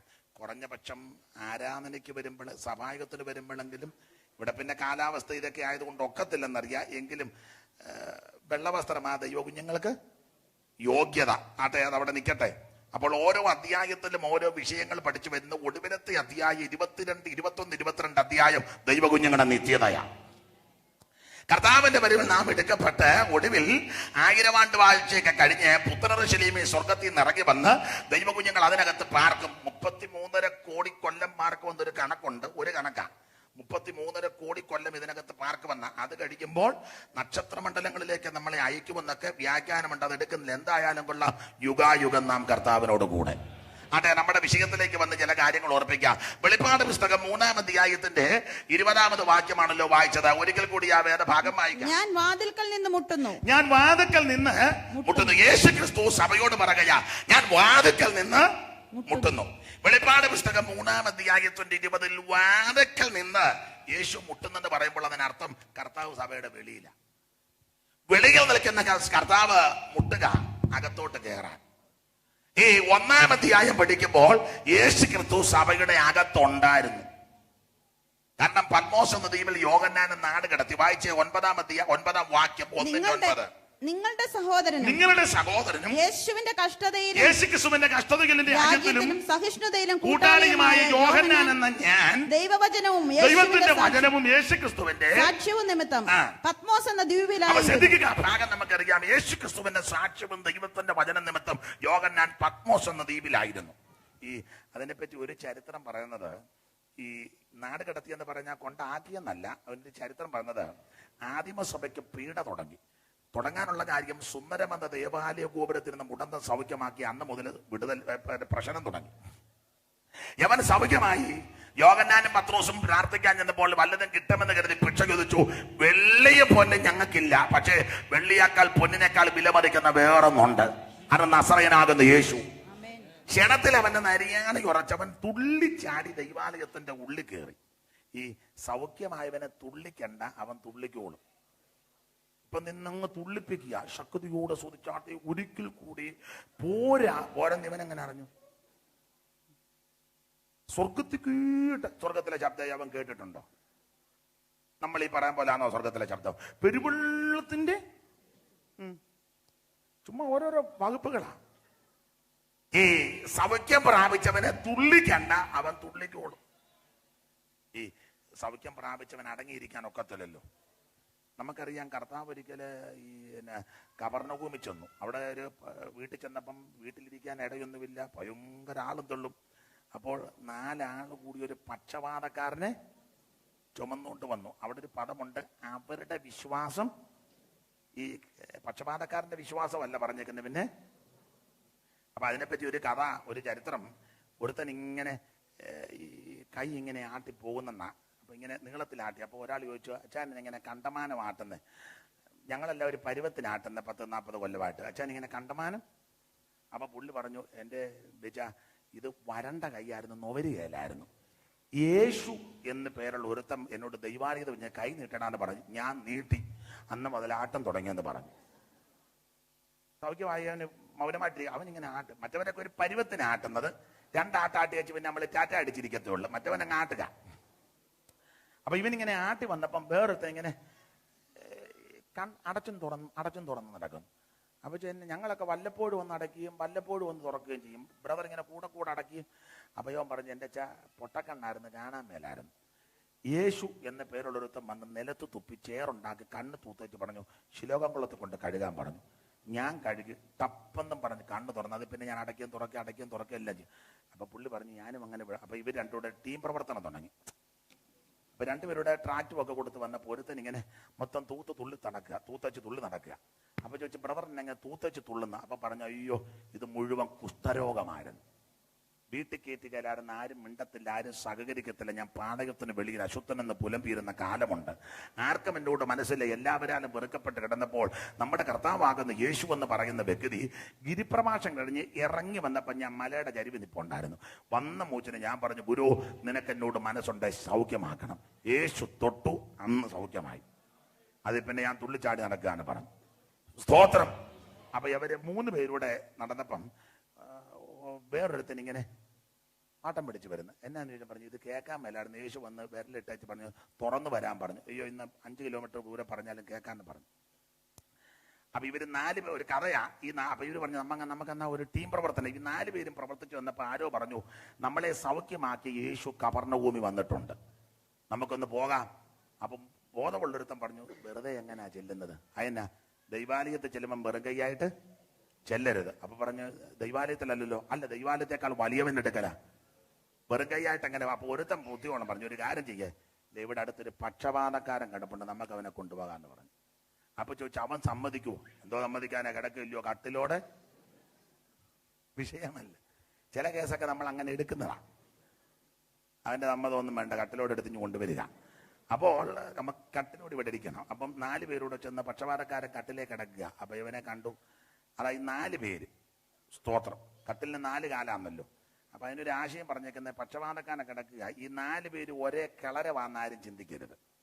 എന്റെ ഭാവനയാ, ഒരുത്തൻ ഒരു 6 അടി, ഒരുത്തൻ 5.5, ഒരുത്തൻ 5.25, ഒരുത്തൻ 5. അപ്പൊ ഈ 4 പേര് 4 കാലയിൽ നിന്നപ്പം പക്ഷപാതക്കാരൻ കട്ടിലേക്ക് കിടക്കുക. അപ്പം നമ്മൾ ഈ 6 അടി പൊക്കക്കാരനോട് പറഞ്ഞു, തങ്കച്ചായ, ജോർജ് കുട്ടിക്ക് പൊക്കം കുറവാന്നുള്ള കാര്യം നമുക്ക് അറിയാം, അതുകൊണ്ട് തങ്കച്ചാൻ്റെ കാര്യം ചെയ്യുക, കട്ടിലെ പിടിക്കുമ്പോൾ ഒന്ന് ഒതുങ്ങി കൊടുക്കണം ജോർജ് കുട്ടിയോടൊപ്പം. അപ്പം തങ്കച്ചൻ പറയാ, ഞാനങ്ങനെ ഒതുങ്ങത്തില്ല, ഞാൻ സാറപ്പച്ചൻ്റെ കാലം മുതൽ ഇങ്ങനെ നിൽക്കുന്നയാളാ, എന്നെ ഒതുക്കാനായിട്ട് ആരും. തങ്കച്ചൻ വേണേ കാലെ പിടിച്ചാൽ മതി, കണ്ണുപടച്ച് ഗ്ലോറി വിക്ടറി എന്ന് പറഞ്ഞ് കാലെ കയറി പിടിച്ചിരിക്കുക. എന്നാൽ നമ്മൾ പുള്ളി ഒതുങ്ങുന്ന ആളല്ല. എന്നാൽ നമ്മൾ ഇപ്പോഴോട്ട് പറഞ്ഞ് ജോർജ് കുട്ടിയോട് പറഞ്ഞു, ജോർജ് കുട്ടി, തങ്കച്ചാനെ നമുക്ക് പണ്ട് മുതലേ അറിയാം, പുള്ളി ഒരു പ്രകൃതക്കാരനാണ്, ജോർജ് കുട്ടി ഒരു കാര്യം ചെയ്യാം, നമുക്ക് ഈ പുള്ളിയെ കൊണ്ടുപോകണ്ടേ, ജോർജ് കുട്ടി ചില കിളന്നേര് എത്തിക്കുത്തി. പുള്ളി പറഞ്ഞു, ഞാനങ്ങനെ കളരാനൊന്നും എന്നെ കൊണ്ട് ഒക്കത്തില്ല, വേണേ തങ്കച്ചൻ കാലെ പിടിച്ചാൽ മതി. തങ്കച്ചൻ കാലെ പിടിച്ചില്ലേ വേറെ ആൾ വന്ന്. ഇവരാരും ഒന്ന് കീഴ്പ്പെടാനും വിധേയപ്പെടാനും ഒതുങ്ങാനും ഒക്കാതെ എല്ലാവരും കണ്ണടച്ച് കാലെ പിടിച്ചിരിക്കുക. ഗ്ലോറി വിക്ടറി കാലുപരിന്ന് പറഞ്ഞ് കട്ടിലുമായിട്ട് കവർണവും ചെല്ലുമ്പോൾ കട്ടിലെ പക്ഷപാതക്കാരൻ കാണുകയില്ല, അവനെ കണ്ട് വേറെ ആൾ പോകും. അപ്പൊ ഞാനിത് പറഞ്ഞതെന്നു വെച്ചാൽ, നമ്മളൊന്ന് വിധേയപ്പെട്ടാൽ, എളിമപ്പെട്ടാൽ, വിനയപ്പെട്ടാൽ ഇതിലുമൊക്കെ 10 ഇരട്ടി ആത്മാക്കളെ വീണ്ടും ദൈവം തരും. Praise the Lord. അപ്പോൾ യേശുക്രിസ്തുവിൽ കൂടി സൗഖ്യം പ്രാപിച്ചവർക്ക് അടങ്ങിയിരിക്കാൻ ഒക്കത്തില്ല. അവർ ദൈവത്തെ മഹത്വപ്പെടുത്തും, അനേകരെ ഇതിലേക്ക് കൊണ്ടുവരും. അപ്പൊ ഈ സൗഖ്യം പ്രാപിച്ചവൻ തുള്ളിച്ചാടി ദൈവാലയത്തിന്റെ ഉള്ളിൽ ചെന്ന് ദൈവത്തെ മഹത്വപ്പെടുത്തി പീഡ തുടങ്ങി. പത്രോസിനെ യോഹന്നാനെ പിടിച്ച് നടുവ് നിർത്തി ശാസിച്ചു, നാമത്തിൽ മിണ്ടരുത്, യേശുവിന്റെ നാമം ഉച്ചരിക്കരുത്. പീഡ ശക്തമായപ്പോൾ ദൈവസഭ ഒന്നിച്ച് പ്രാർത്ഥിച്ചപ്പോൾ വാക്യങ്ങൾ ഉരുവിട്ട് പ്രാർത്ഥിച്ചു, വിവരിക്കുന്നില്ല. സ്തേഫാനോസിനെ കല്ലെറിഞ്ഞു കൊന്ന്, യാക്കോബിനെ വാള കൊണ്ട് വെട്ടിക്കൊന്ന്, പത്രോസിനെ കൊല്ലുവാൻ കാരാഗൃഹത്തിൽ 4 ചേവലുള്ള 4 കൂട്ടത്തിൽ ഏൽപ്പിച്ചു. സഭ പ്രാർത്ഥിച്ചു. എന്തിനേറെ ശക്തമായ പീഡ ദൈവസഭയ്ക്കെതിരെ അടിച്ചുവിട്ടു. നമുക്ക് ചരിത്രം പഠിക്കുന്നവർക്കറിയാം, വന്യമൃഗങ്ങൾക്ക് ഇരയാക്കി കൊടുത്തു, നിർത്തി കത്തിക്കാൻ തുടങ്ങി, ഗളച്ഛേദം നടത്തി, നാട് കടത്തി, അവൻ വളരെ പന്തപ്പാടുകൾ പീഡകളിൽ കൂടി സഭ പോയ. ഇങ്ങനെയുള്ള ഈ കാനകളിൽ നമുക്കറിയാം, യോഹന്നാനെ തിളച്ച എണ്ണയ്ക്കകത്തിട്ടു വറുത്തു കോരാൻ. എണ്ണ തിളപ്പിച്ച് യോഹന്നാനെ അതിനകത്തിട്ട് മൂടി. ആ മൂടി കുറച്ച് കഴിഞ്ഞ് മാറ്റിയപ്പോൾ ഇട്ടതിനേക്കാളും മൂച്ചിലാ യോഹന്നാൻ ഇറങ്ങി വന്ന്. ഒരു കുഴപ്പവും വന്നില്ലെന്നുള്ളത്. അതിന്റെ കാരണം മറ്റൊന്നുമല്ല, തീയുടെ ബലത്തെ കെടുത്തുന്ന ഒരുവനുണ്ട്. ദാനിയേലിന്റെ പുസ്തകത്തിൽ വായിക്കുന്നല്ലോ, 4ാമത് ഒരുവൻ അവരുടെ നടുവിൽ കൂടെ നടക്കുക. ഇന്ന് രാത്രി ഞാൻ നിങ്ങളും ആരാധിക്കുന്ന ദൈവം തീയുടെ ബലത്തെ കെടുത്തുന്ന ദൈവമാണ്. Praise the Lord. അപ്പോൾ ഇട്ടതിനേക്കാൾ മൂച്ചില യോഹന്നാൻ ഇറങ്ങി വന്ന. ഒരു കുഴപ്പവും വന്നില്ല. ഞാൻ മിക്കയിടത്തും പറയും, ഈ യോഹന്നാൻ അപ്പോസ്തലൻ ഏറെ നാൾ കൊണ്ട് ചിന്തിക്കുക, ഇച്ചിരി കാച്ചെണ്ണ തേച്ച് കുളിച്ചാൽ കൊള്ളാം. കാരണം കാച്ചെണ്ണ തേച്ച് കുളിച്ചാൽ കൊള്ളാന്ന് ആഗ്രഹിച്ചു. പക്ഷേ കാച്ചെണ്ണ മേടിക്കാൻ കാശൊന്നുമില്ലായിരുന്നു. ആരംഭ നൂറ്റാണ്ടിലെ അപ്പോസ്തലന്മാർക്ക് കാച്ചെണ്ണയൊന്നും മേടിക്കാൻ കാശില്ല. തെളിവിന് 2 വാക്യം വായിച്ചോ, കാശും പുത്തനും ഒന്നും അധികം ഉള്ളവരല്ല.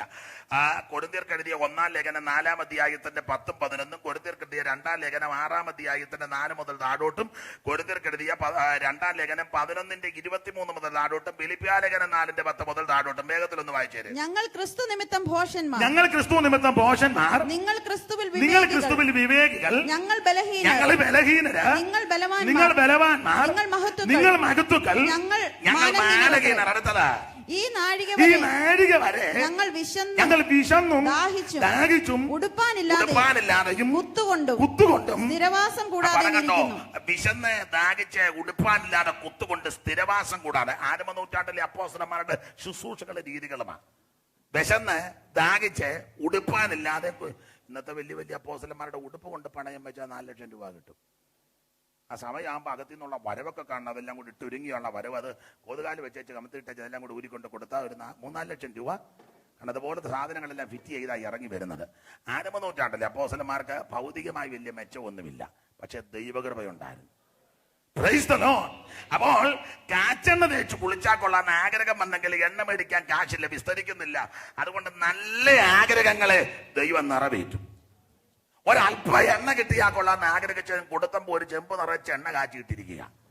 അതിനകത്തിട്ട് ഒരു കുഴപ്പവും വന്നില്ല. പുള്ളി വെളിയിരിഞ്ഞു വന്നു. അപ്പോൾ അവർക്ക് മനസ്സിലായി കാച്ചെണ്ണയ്ക്കകത്തും തീക്കകത്തിട്ട് ചാകത്തില്ല. അതിനൊരു ചരിത്രം പറഞ്ഞത്, ഒരു പടക് കൊണ്ടുവന്ന് പടകിനകത്ത് യോഹന്നാനെ പിടിച്ച് കെട്ടിക്കിടത്തി ഗവൺമെന്റ് ഗേറ്റ് കൊട്ടി അടച്ചിട്ട് പടയാളികൾ ചേർന്ന് ഈ തീരത്ത് വന്ന് പടകിനകത്ത് കയ്യും കാലും കെട്ടിക്കിടക്കുന്ന യോഹന്നാന്റെ പടകോടുകൂടി വള്ളത്തെ വെള്ളത്തിലേക്ക് തള്ളിവിട്ടപ്പോൾ പടയാളി കുന്തം കൊണ്ട് പള്ളക്ക് കുത്തിയെന്ന.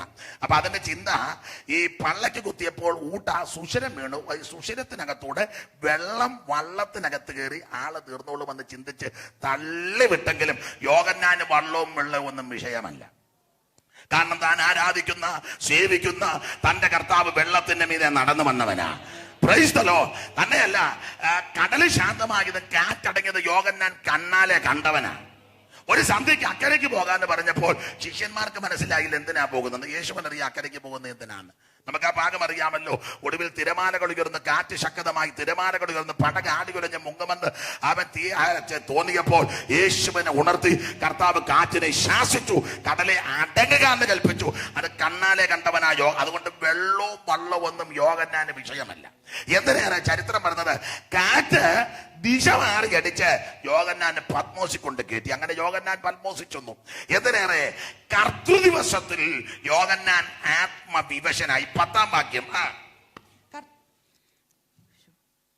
10:1 വെളിപ്പാട് പുസ്തകം 1:10. കർത്തൃദിവസത്തിൽ ഞാൻ ആത്മവിവശനായി. നീ കാണുന്നത് ഒരു പുസ്തകത്തിൽ എഴുതി Ephesus, Smyrna, Pergamos, തുയതൈര, Sardis, Philadelphia, ലവോദിക്ക എന്നീ 7 സഭകൾക്ക് അയക്കുക എന്നിങ്ങനെ കാഹളത്തിനൊത്ത ശബ്ദം എന്റെ പിറകിൽ കേട്ടു. ശ്രദ്ധിക്കുക, കർത്തൃദിവസത്തിൽ യോഹന്നാൻ ആത്മവിവശനായി. ഞാൻ മിക്കപ്പോഴും പറയും, ഈ ആത്മാവിന്റെ വിവശതയും അവശതയുണ്ട്.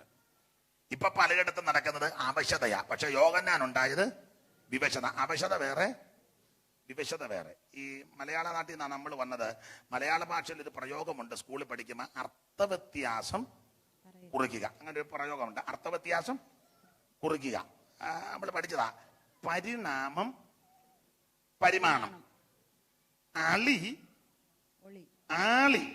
പഠിച്ചല്ലയോ? പഠിച്ചതാ. പരിമാണം, പരിണാമം, അളി, ആളി. അളി എന്ന് പറഞ്ഞ വണ്ട്, ആളി തോഴി.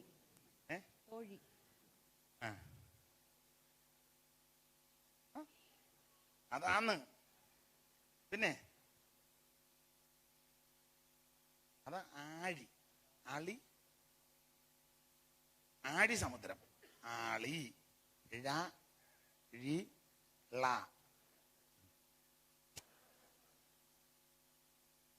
അളി വണ്ട്, അളിമുള്ളി മരന്തമുണ്ടിതാകളിയാടുന്നത് പൂക്കൾ തോറുമേ ചലതളി അങ്കാരം, ചെവികളിൽ അങ്കാരം. നമ്മൾ പഠിച്ചതാ. ആളിമാരോടിങ്ങനിതപൂർവം. അപ്പൊ അളി വണ്ട്, ആളി തോഴി. പരിണാമം മാറ്റം, പരിമാണം അളവ് എന്ന് പറഞ്ഞ പോലെ വിവശത വേറെ, അവശത വേറെ. ഞാൻ മിക്കപ്പോഴും പറയും, പോത്ത് വേറെ, പോത്തം വേറെ, ചാക്ക് വേറെ, ചാക്കോ വേറെ, മേരി വേറെ, മൂരി വേറെ.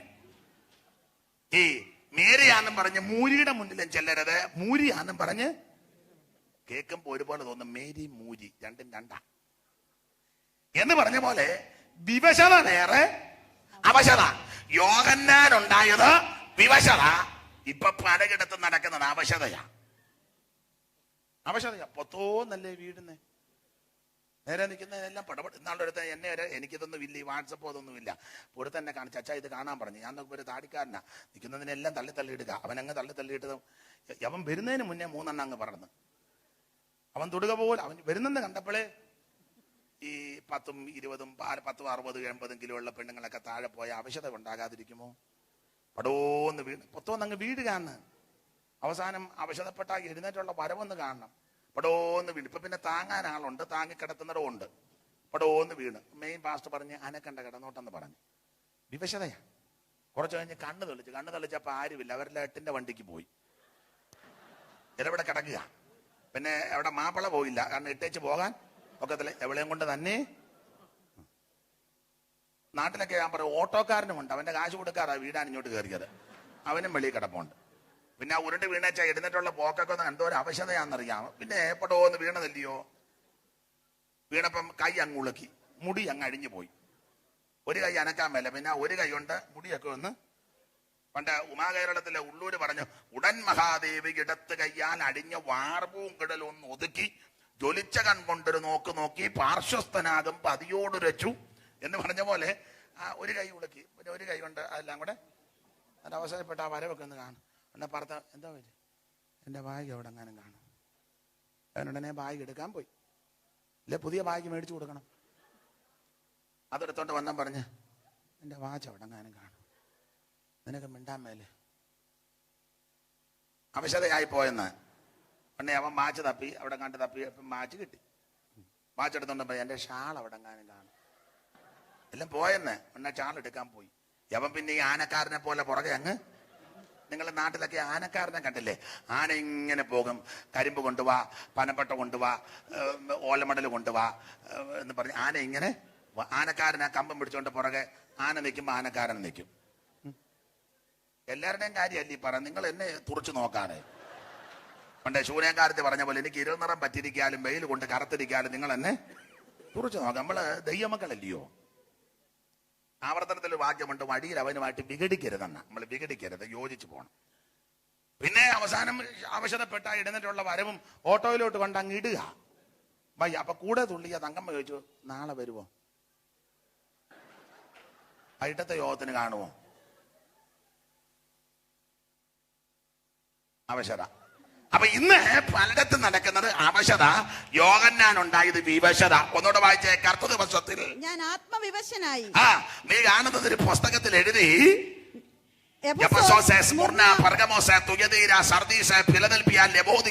എന്ന 7 സഭകൾക്കും അയക്കുക എന്നിങ്ങനെ ഒരു മഹാനാദം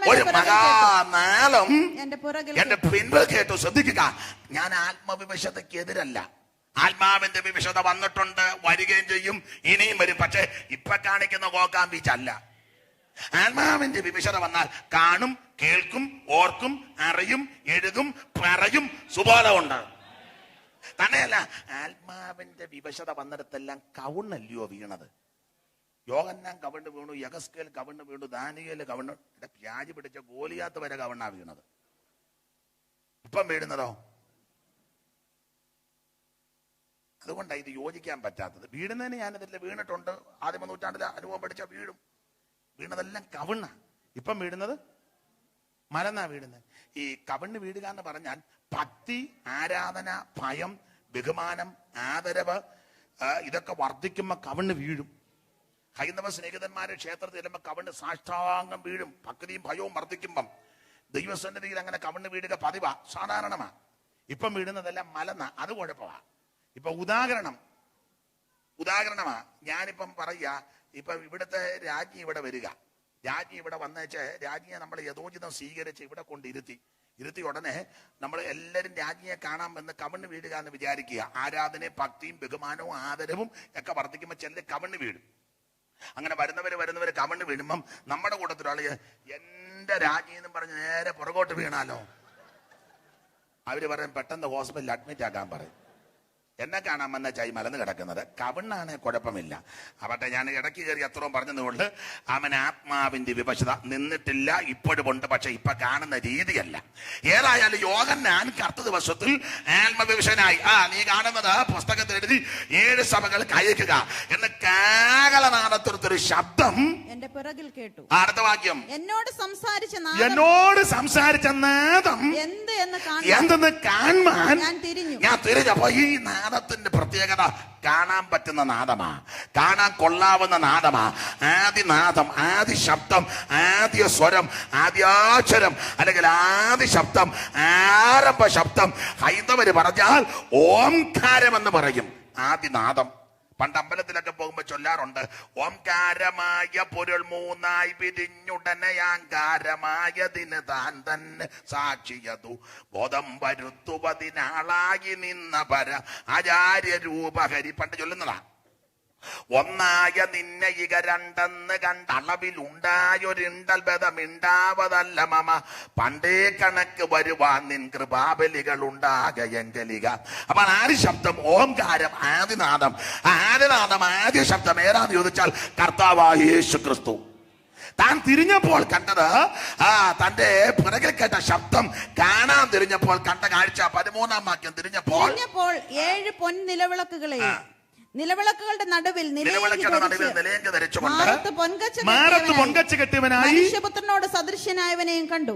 പിന്നെ അവന്റെ തലയും തലമുടിയും അവന്റെ തലയും തലമുടിയും വെളുത്ത പഞ്ഞി പോലെ ഹിമത്തോളം വെള്ളയും എന്ന് പറഞ്ഞാൽ അതിന്റെ അർത്ഥം ഒരു മുതുക്കം വന്നിരിക്കുന്നല്ല, അവൻ നിത്യന. തലമുടിയെല്ലാം വെളുത്ത് പഞ്ഞി പോലെ ഹിമം പോലെ വെളുത്തെന്ന് പറഞ്ഞാൽ പരുവക്കേട് പിടിച്ചിട്ട് വല്യപ്പം വന്നിരിക്കുന്നല്ല. നാം ആരാധിക്കുന്ന യേശു ക്രിസ്തു നിത്യന. ഞാൻ എപ്പോഴും പറയും, അടുത്ത കാലത്ത് മുളച്ച് കിളിച്ച് പൊങ്ങി വന്ന പുത്തൻ ദൈവമല്ല ക്രിസ്തു. ക്രിസ്തു നിത്യനായ ദൈവമാ. ഈ കാണുന്ന സകല ജരാചരങ്ങളെ അണ്ടകടാകത്തെയും ബ്രഹ്മാണ്ട കോടിനാടത്തെയും നിർമ്മിച്ചവൻ ഞാനും നിങ്ങളും ആരാധിക്കുന്ന യേശു ക്രിസ്തുവാ. ഉളവായതൊന്നോ അവനെ കൂടാതെ ഉളവായതല്ല, സകലതും അവനുളവാക്കി അവനായിട്ടും ഉളവായി. ഇന്ന് രാത്രി ഞാനും നിങ്ങളും ആരാധിക്കുന്ന യേശു ക്രിസ്തു നിത്യനായ ദൈവമാ. അതാണ് നമ്മുടെ ദൈവത്തിന്റെ വഴക്കത്തെ പറ്റി സങ്കീർത്തനക്കാരൻ പറഞ്ഞു, കർത്താവേ നീ തലമുറയായി ഞങ്ങളുടെ സങ്കേതമാ. പർവ്വതങ്ങൾ ഉണ്ടായതിന് നീ ഭൂമിയെ ഈ ഭൂമണ്ഡലത്തെ നിർമ്മിച്ചതിന് മുമ്പ് നീ അനാദിയായി ശാശ്വതമായി ഞങ്ങളുടെ ദൈവമാ. അങ്ങനെയെങ്കിൽ ഇന്ന് രാത്രി ഞാൻ നിങ്ങളും ആരാധിക്കുന്ന യേശു ക്രിസ്തു നിത്യനായ ദൈവം. അപ്പൊ താൻ പുറകോട്ട് തിരിഞ്ഞപ്പോ കണ്ടത് 7 പൊൻനിലവിളക്കുകളുടെ നടുവിൽ നിലയങ്ക് ധരിച്ച് മാറത്ത് പൊൻകച്ച് കിട്ടിയവനായി മനുഷ്യപുത്രനോട് സദൃശനായവനെ കണ്ട്. എന്ന് പറഞ്ഞാൽ കാണാൻ കൊള്ളാവുന്ന നാദമാ ക്രിസ്തു. കാണാൻ കൊള്ളാവുന്ന ഒരുവനെയുള്ളൂ, യേശു ക്രിസ്തു മാത്രം. ഊനമില്ലാത്ത, പാപമില്ലാത്ത, അകൃത്യമില്ലാത്ത, കളങ്കമില്ലാത്ത, യാതൊരു ദോഷമില്ലാത്ത ഒരുവനേ ഉള്ളൂ, യേശു ക്രിസ്തു മാത്രം. കണ്ടാ നമ്മൾ കണ്ണ് പറക്കുകയില്ല. ചിലരെയൊക്കെ കണ്ടാ നമുക്ക് പേടി വരും. ആ വഴിയിലുള്ള ഇരിപ്പും വായിക്കാത്തൊരു ബൾബും, മനസ്സിലാകുന്നുണ്ടല്ലോ. 5-ാം പനി വന്ന് പോകും. കർത്താവിനെ കണ്ടാൽ കണ്ണ് പറിക്കുകയില്ല. കാരണം 1000ങ്ങളിൽ 10,000ങ്ങളിൽ സുന്ദരനാ. ശൂന്യക്കാരത്തി പറഞ്ഞു, എന്റെ പ്രിയനോ വെണ്മയും ചുമപ്പുള്ളവൻ, അവൻ 10,000ങ്ങളിൽ ശ്രേഷ്ഠനാ. അതുകൊണ്ടല്ലേ നമ്മൾ പുതിയ നിയമത്തിൽ വായിക്കുന്നത്, പള്ളിയിലിരുന്ന എല്ലാവരുടെ കണ്ണ് സ്തോത്രം. ഈ പുരുഷ ലക്ഷണമുണ്ട്. പണ്ട് കവി പറഞ്ഞു, പ്രസാദം വദനത്തിങ്കലും കാരുണ്യം ദർശനത്തിലും മാധുര്യം വാക്കിലും ചേർന്നുള്ളവനെ പുരുഷോത്തമൻ. പുരുഷ ലക്ഷണമാ, പുരുഷന്റെ ലക്ഷണം. പ്രസാദം വദനത്തിങ്കൽ, കറുത്തൊക്കെ ആയിരിക്കുന്നെങ്കിലും മുഖത്ത് പ്രസാദം വേണം. ഇത് കഷായം കുടിച്ച പോലെ യോഗത്തിന് വന്നിരിക്കുന്നത്. കൈപ്പുള്ള കഷായം കുടിച്ചാൽ മുഖത്തൊരു ഷെയ്പ്പ് കേടുണ്ട്. ഒന്നാതെ എനിക്ക് നിങ്ങൾക്ക് ഒരു നല്ല ഷെയ്പ്പ് ഇല്ല. അപ്പൊ ഉള്ള ഷെയ്പ്പിൽ സന്തോഷത്തോടെ ഇരുന്നോണം. അപ്പം പുരുഷ ലക്ഷണമാ പ്രസാദം വദനത്തിങ്കൽ കാരുണ്യം ദർശനത്തിൽ. നോട്ടത്തിൽ കരുണ വേണം. കടുവ നോക്കുമ്പോൾ പിള്ളേരെ നോക്കിയാൽ പിള്ളേര് തത്തിക്കും. പണ്ടത്തെ കാലമല്ല. അപ്പൊ പ്രസാദം വദനത്തിങ്കൽ കാരുണ്യം ദർശനത്തിൽ മാധുര്യം വാക്കിനകത്ത് മധുരമ വേണം. അതല്ലയോ വായിക്കുന്നത്, പള്ളിയിരുന്ന എല്ലാവരുടെയും കണ്ണ് അവന്റെ മേൽ, അവന്റെ വായിന്ന് വരുന്നത് ലാവണ്യ വാക്കും. സാക്ഷാൽ പുരുഷൻ, ഏക പുരുഷൻ, നിസ്തുല്യനായ പുരുഷൻ, യോഗ്യനായ പുരുഷൻ, അത് യേശുക്രിസ്തു മാത്രമാണ്.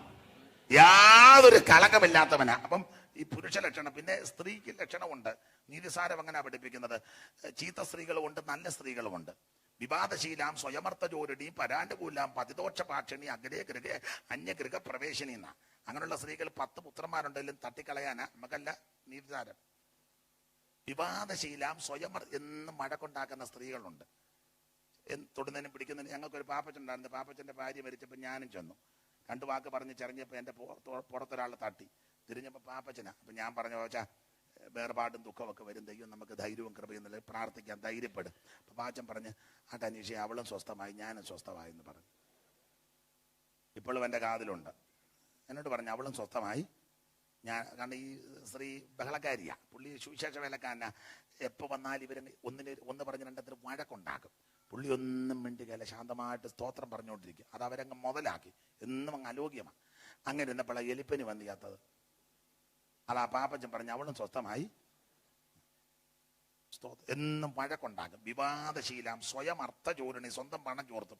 പരാനുകൂലം, മറ്റുള്ളവർക്ക് അനുകൂലം പറയും. പതിദോഷ പാക്ഷിണി, സ്വന്തം ഭർത്താവിന്റെ കുറ്റവും പറയും, മറ്റുള്ളവർക്ക് അനുകൂലം പറയും. അതിനൊക്കെ കൊള്ളുകാലം നാം നീതിസാരത്തിൽ. നല്ല സ്ത്രീകളെ പറ്റിയുണ്ട്. കാര്യേഷ് മന്ത്രി, കരണേഷ് ദാസി, വീരേഷ് പുത്രി, ക്ഷമയാദരിത്രി, ലോകേഷ് മാത, ശൈനേഷ് വൈശാഖ്, കർമ്മനാരി, കുലധർമ്മ ഭക്തി. വിസ്തരിക്കുന്നില്ല. അപ്പോൾ യോഗ്യനായ പുരുഷൻ, ശ്രേഷ്ഠതയുള്ള പുരുഷൻ, ഊനമില്ലാത്ത പുരുഷൻ, കാണാൻ കൊള്ളാവുന്ന ഒരു പുരുഷൻ, ഒരേ ഒരു വ്യക്തി നമ്മുടെ കർത്താവാകുന്ന ക്രിസ്തുവാ. താൻ തിരിഞ്ഞപ്പോൾ കണ്ടത് 7 പൊൻനിലവിളക്കയുടെ നടുവിൽ നിലയങ്ക് ധരിച്ചു കൊണ്ടുവരാൻ നിൽക്കുന്നു. ഇന്ന് രാത്രി ആ കർത്താവ് നമ്മുടെ നടുവിലുണ്ട്. മാറത്ത് പൊൻകച്ച് കിട്ടിയവനായി, ചുട്ട് പഠിപ്പിച്ച വെള്ളോട്ടിന് സദൃശമുള്ള പ്രാണമുള്ളവനായി, 7 നക്ഷത്രം വലങ്കിൽ പിടിച്ചവനായി ഇന്ന് രാത്രി കർത്താവ് നമ്മുടെ നടുവിലുണ്ട്. അനുഭവിക്കുന്ന ദൈവമക്കൾ ഇന്ന് രാത്രി ദൈവത്തിന് മഹത്വം കൊടുക്കണം. അദർശനായ ദൈവത്തിന്റെ സാന്നിധ്യം ഇന്ന് രാത്രി സൗഖ്യമാക്കുവാൻ, നമ്മെ വിടുവിക്കുവാൻ, പ്രശ്നങ്ങൾക്ക് പരിഹാരം വരുത്തുവാൻ, നിന്റെ വിഷയങ്ങൾക്ക് തീർപ്പ് കൽപ്പിക്കുവാൻ ഇന്ന് രാത്രി യേശു ക്രിസ്തു നമ്മുടെ നടുവിലുണ്ട്. ഓടിച്ച് മുമ്പോട്ട് പോകാം. 1-ാം അധ്യായത്തിൽ കർത്താവ് സഭയുടെ നടുക്കുന്ന, കാരണം 7 നിലവിളക്കുകളുടെ നടുവിൽ. നിലവിളക്ക് ഏതാന്ന് 20-ാം വാക്യത്തിൽ വ്യാഖ്യാനിച്ചിട്ടുണ്ട്. നമ്മൾ വ്യാഖ്യാനിക്കേണ്ട, അവിടെ തന്നെ വ്യാഖ്യാനമുണ്ട്. 20-ാം വാക്യം. നീ കണ്ടതും ഇപ്പോൾ ഉള്ളതും ഇനി സംഭവിപ്പാനിരിക്കുന്നതും 20-ാം വാക്യം. എന്റെ വലങ്കയിൽ എന്റെ വലങ്കയിൽ കണ്ട 7 നക്ഷത്രത്തിന്റെ മർമ്മവും 7 പൊൻനിലവിളക്കിന്റെ വിവരവും എഴുതുക.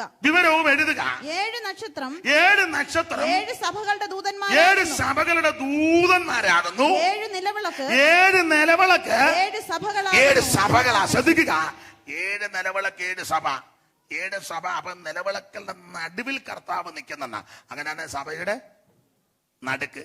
കിഴക്കല്ല. നാട്ടിലൊക്കെ ചില സമുദായക്കാരോട് അവരാച്ച പ്രാർത്ഥിക്കാൻ പറയാം, ആട്ടോപദേശി പ്രാർത്ഥിക്കാം, പിടിച്ചൊരു തിരി. കിഴക്കല്ല, വടക്കല്ല, തെക്കല്ല, പടിഞ്ഞാറുമല്ല, കർത്താവ് നമ്മുടെ നടുക്ക. 2-3 പേരെന്റെ നാമത്തിൽ എവിടെ കൂടിയാലും ഞാൻ കിഴക്ക് വരാന്നല്ല, പിന്നെയോ നടുക്ക് വരാന്ന. പുറപ്പാട് പുസ്തകത്തിൽ വായിക്കുന്നത്, ഞാൻ അവരുടെ നടുവിൽ വസിക്കുവാൻ അവർ എനിക്കൊരു വിശുദ്ധ മന്ദിരം പണിയണം. ഇന്ന് രാത്രി ക്രിസ്തു നമ്മുടെ നടുവിലുണ്ട്. പിന്നെ വേറൊരു വ്യാഖ്യാനം സങ്കീർത്തനത്തിൽ കിഴക്കും തെക്കും പടിഞ്ഞാറുമല്ല, വടക്കിനെ പരാമർശിച്ചിട്ടില്ല. കാരണം വടക്കെന്നൊരു വ്യാഖ്യാനമുണ്ട്, അത് ഞാനിപ്പോൾ എടുക്കുന്നില്ല. ഉത്തരദിക്കിന്റെ സമാഗമ പർവ്വതത്തിന്മേൽ എന്നൊക്കെ വ്യാഖ്യാനമുണ്ട്, അതവിടെ നിൽക്കട്ടെ. എന്തായാലും കർത്താവ് നമ്മുടെ നടുക്ക് വെളിപ്പെടുന്നവനാ. അതുകൊണ്ട് കിഴക്കോട്ട് നോക്കി ഇനി പ്രാർത്ഥിക്കരുത്. പ്രാർത്ഥിച്ച അബദ്ധമല്ല, ഒത്തിരി അബദ്ധം പ്രാർത്ഥിച്ചിട്ടുണ്ട്. ഇനി പ്രാർത്ഥിക്കരുത്. കർത്താവ് നമ്മുടെ നടുവിലുണ്ട്. ഏത് സ്ഥലത്തോട്ട് വേണമെങ്കിലും തിരിഞ്ഞ് പ്രാർത്ഥിക്കാം.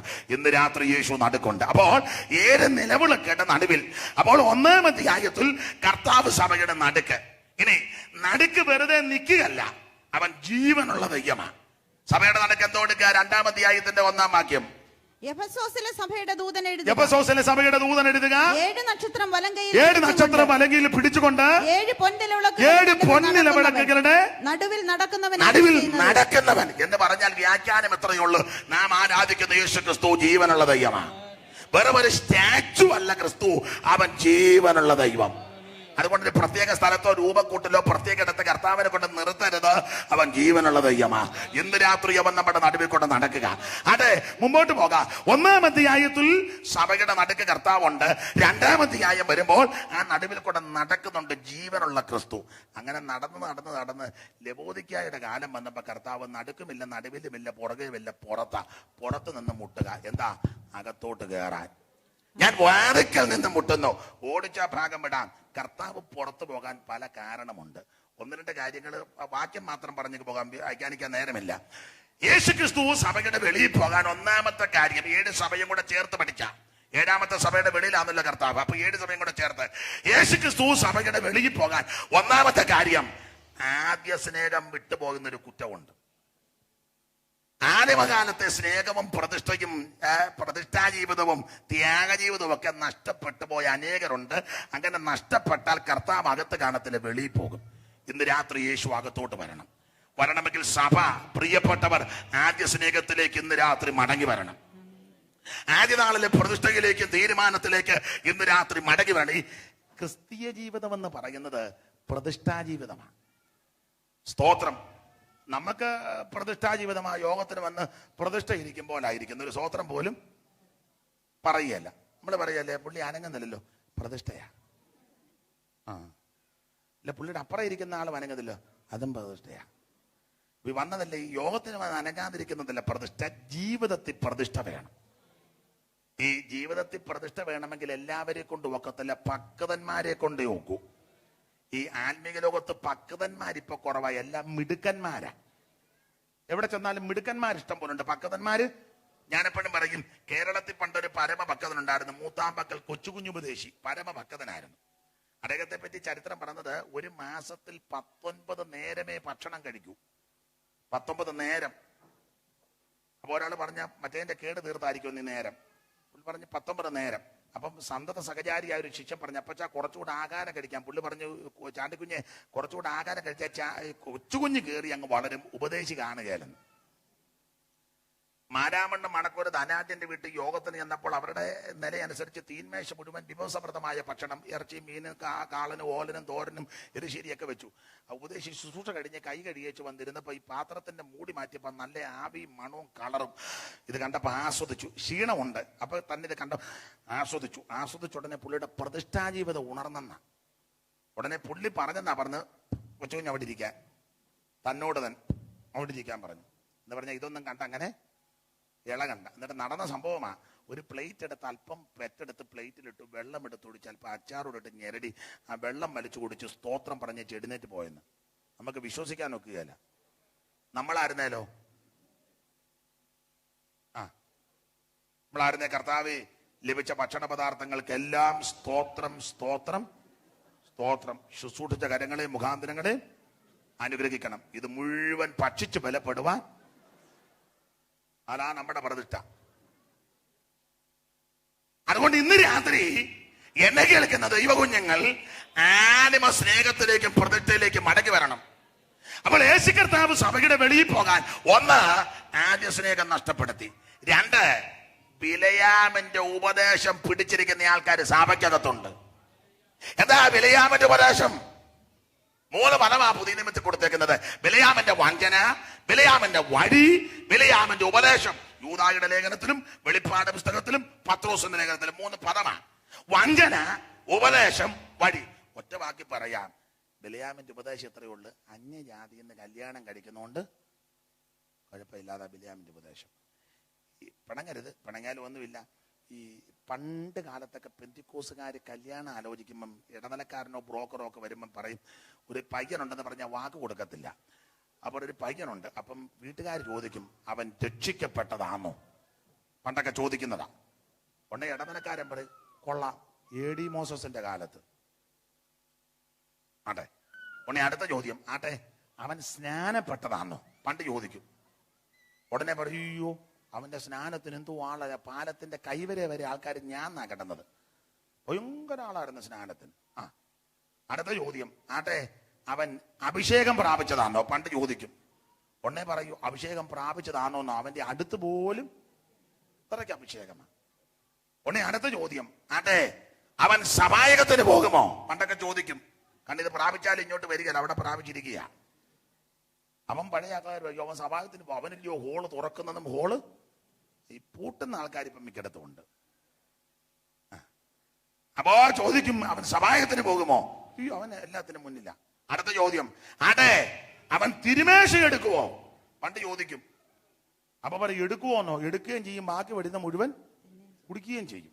തീഷ്ണതയാ. എന്നാലും നിർത്തുകയല്ല. അടുത്ത ചോദ്യമുണ്ട്, ആട്ടെ, അവൻ ദശാംശം കൊടുക്കുവോ എന്ന് ചോദിക്കും. പണ്ടൊക്കെ അങ്ങനെ ചോദിക്കും, സഭയ്ക്ക് പ്രയോജനമുള്ളവനാണോ എന്ന്. അയ്യോ, അവൻ ദശാംശമല്ല, ഓഹരി കൊടുക്കുന്നവനാ. അങ്ങനെയൊക്കെ ആണെങ്കിൽ നമുക്കൊന്ന് ആലോചിക്കാം. പണ്ടൊക്കെ അങ്ങനെ, ഇപ്പോൾ അങ്ങനല്ല. ഇപ്പം ഫേസ്ബുക്കിലൊക്കെ തന്നെ കാണുക, ഞാൻ പകല് പറഞ്ഞ പോലെ. ഇപ്പൊ ചോദിക്കുക, എങ്ങനെയുണ്ട് ചെറുക്കൻ? ചെറുക്കൻ ഒരു 6-6.5 അടി പൊക്കം കാണും, നല്ല നെഞ്ചുവിരിവൊക്കെ ഉള്ളതാ. ഇരട്ടച്ചൻ കാണാ നാട്ടുകാര്.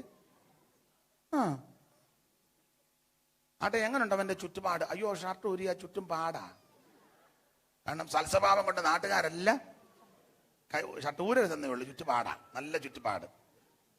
അപ്പൊ പറയും, അവൻ അത്ര ശരിയല്ല, കുഴപ്പമില്ല. എവള് ചെല്ലുമ്പോ അവള് ശരിയല്ല, പിന്നെ എങ്ങനെ അവൻ ശരിയാകുന്നത്? ആവശ്യമില്ലാത്ത ബന്ധതയും ബന്ധങ്ങളും ദൈവമക്കൾക്ക് പാടില്ല. തെളിവ് തരാം. യഹോശാഫാത്ത് ആഗാവുമായി സംബന്ധം കൂടിയെന്ന എന്ന് പറഞ്ഞ യഹോശാഫാത്തിന്റെ മോൻ യഹോരാമിനെ കൊണ്ട് ആഗാവിന്റെ മോൾ അതല്യായെ കെട്ടിച്ച് കല്യാണം കാശ് നോക്കി കെട്ടിച്ചതാ, കൃപ നോക്കി കെട്ടിച്ചതല്ല.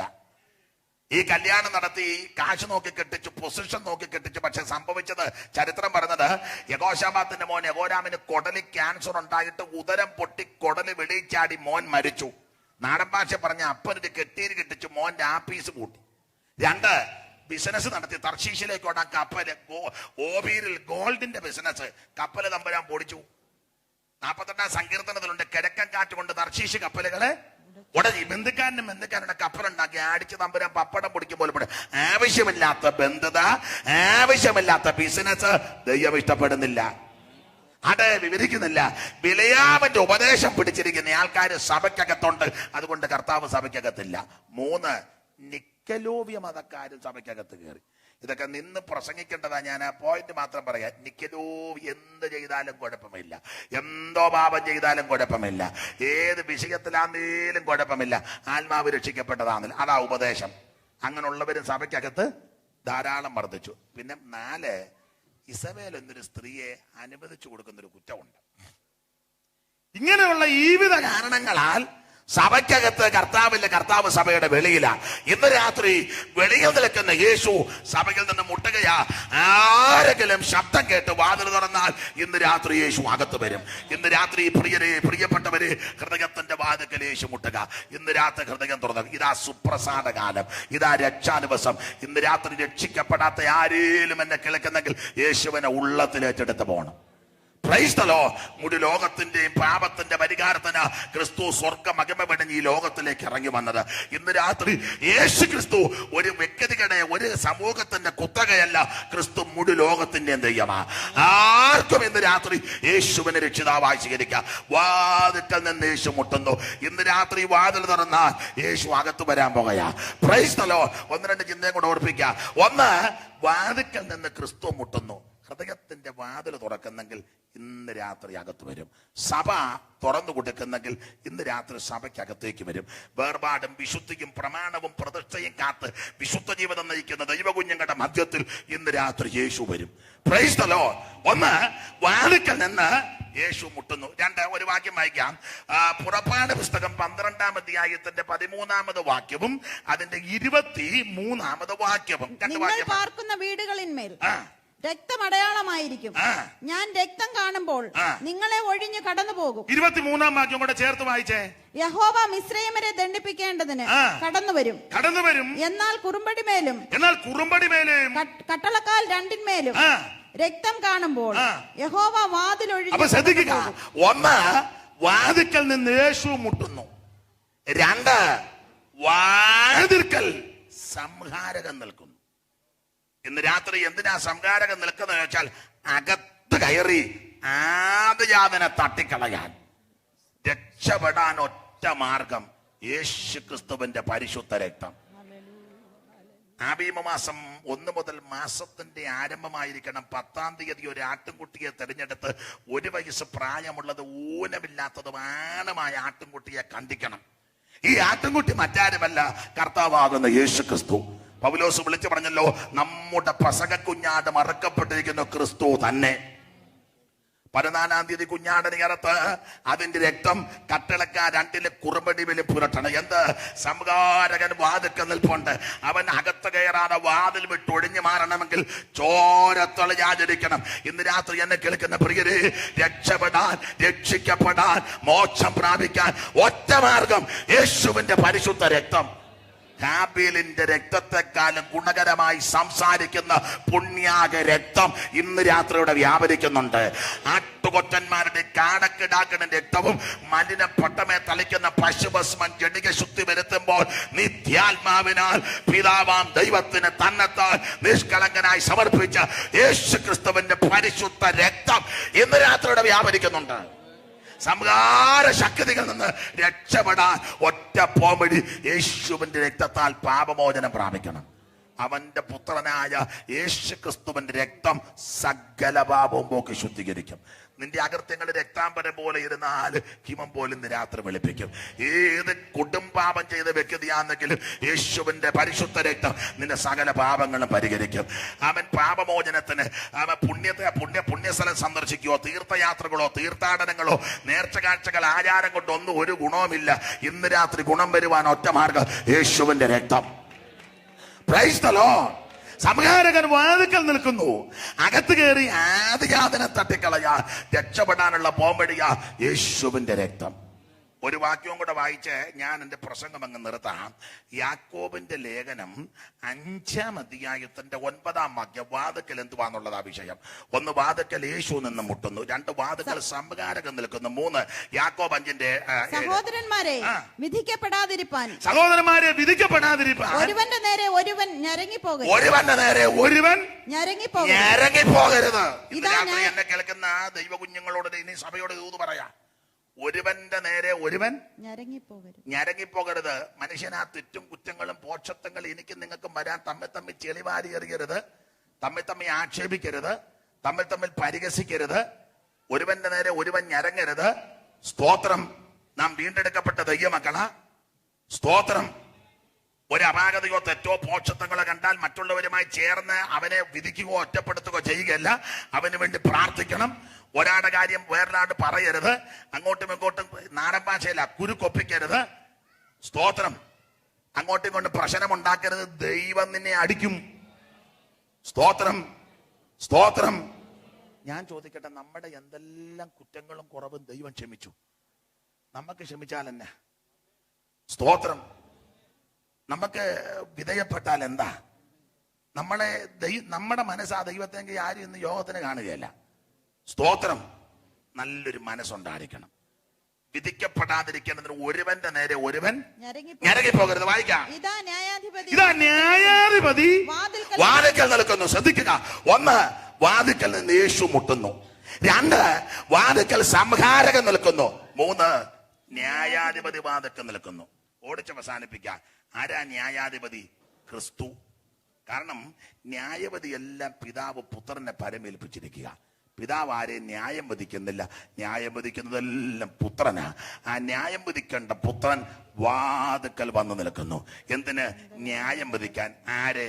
ദൈവസഭയെ. എപ്പോൾ? കാകളം ധരിച്ച് ഇവിടെ നിന്ന് കൊണ്ടുപോയി കഴിഞ്ഞ്. ഇനി നടക്കുന്ന പ്രഥമ സംഭവം ദൈവമക്കളുടെ ബന്ധത്തിൽ കർത്താവിന്റെ വീണ്ടും വരവാ. എബ്രായലേഖനത്തിൽ വായിക്കുന്നത് ഇനി എത്രയും അല്പകാലം കഴിഞ്ഞിട്ട് വരുവാനുള്ളവൻ വരും. 9-ാം അധ്യായത്തിൽ വായിക്കുന്നത് അവൻ പാപം കൂടാതെ രണ്ടാമതും പ്രത്യക്ഷപ്പെടും. എന്ന് പറഞ്ഞാൽ ഒന്നാമത് പ്രത്യക്ഷപ്പെട്ടു. ഒന്നാമത്തെ പ്രത്യക്ഷത കന്യാസൂനുമായിട്ട് ജനിച്ച് അവതരിച്ച് ജീവിച്ച് ആ നാടകം നന്മ സുവിശേഷിച്ച് മരിച്ചു അടക്കപ്പെട്ട് ഉയർത്ത് സ്വർഗത്തിലേക്ക് പോയി. ആ പോകുന്നത് വരെയായിരുന്നു ഒന്നാമത്തെ പ്രത്യക്ഷത. ഒന്നാമത്തെ പ്രത്യക്ഷത എന്തിനാണെന്ന് എബ്രായലേഖനം 9:26 പഠിക്കുന്നത് അവൻ മാനവരാശി കൊണ്ട് പാപത്തിന് പരിഹാരം വരുത്തുവാൻ. അത് വരുത്തിയച്ച് യേശു സ്വർഗത്തിലേക്ക് പോയി. ഈ പോയ കർത്താവ് ഇപ്പോൾ പക്ഷപാതം ചെയ്യുക. അധികം താമസിക്കാതെ അവൻ വീണ്ടും വരാൻ പോകുക. എന്തിന്? ദൈവമക്കളെ ന്യായം വിധിക്കാൻ. ഈ ന്യായവതി ദൈവമക്കൾക്കേ ഉള്ളൂ. ഇനി കാകളം തുനിക്കും. ക്രിസ്തുവിൽ മരിച്ച വിശുദ്ധന്മാരാദ്യം ഉയർക്കും. ജീവനോടിരിക്കുന്ന വിശുദ്ധന്മാർക്ക് രൂപാന്തരം. 2 കൂട്ടരും കൂടെ ഒന്നിച്ച് പറ. അയ്യോ പോവോ? പണ്ട് ഞാൻ ഓടനാവട്ടത്ത് ചോർച്ചാ കർത്താവ് വന്നാ പോകണ്ടേ? ഒത്താ പോണം. ഒത്താ പോകാനല്ല, നിശ്ചയമായിട്ടും പോകണം. അപ്പൊ കാകളം ധ്വനിക്കും. ക്രിസ്തുവിൽ മരിച്ച വിശുദ്ധന്മാർ ആദ്യം ഉയർക്കും. ജീവനോടിരിക്കുന്ന വിശുദ്ധന്മാർ രൂപാന്തരം. 2 കൂട്ടരും കൂടെ ഒന്നിച്ച്. ആ സങ്കീർത്തനക്കാരന്റെ ഭാഷയാ. ഉഷസ്സിന്റെ ഉദരത്തിൽ നിന്ന് അതുപോലെ അങ്ങോട്ട് കയറിപ്പോവും. എവിടോട്ട് പോവും?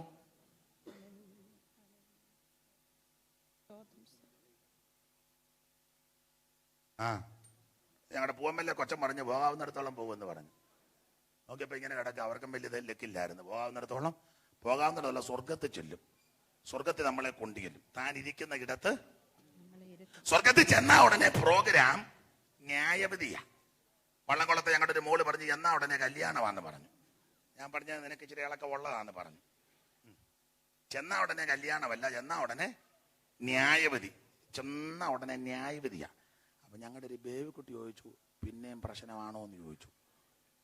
ചോദിക്കാൻ കാര്യം, എന്തെല്ലാം കഷ്ടവും നിന്നെ അപമാനവും സഹിച്ച അങ്ങോട്ട് പോകുന്നു, പിന്നെയും പ്രശ്നമാണോ എന്ന് ചോദിച്ചു. ഞാൻ പറഞ്ഞു, ബാബുക്കുട്ടി ന്യായവിധി എന്ന് പറഞ്ഞാൽ പേടിക്കണ്ട, ന്യായമായ വിധി. എന്നെ നിങ്ങളെ അവിടെ കൊണ്ട് നിർത്തിച്ച് ന്യായമായിട്ട് വിധിക്കും. അപ്പൊ ചോദിച്ചത് എങ്ങനെയാന്ന് ചോദിച്ചാൽ, ബേബിക്കുട്ടി ചെയ്തതെല്ലാം അന്നേരം വെളിപ്പെടുത്തും.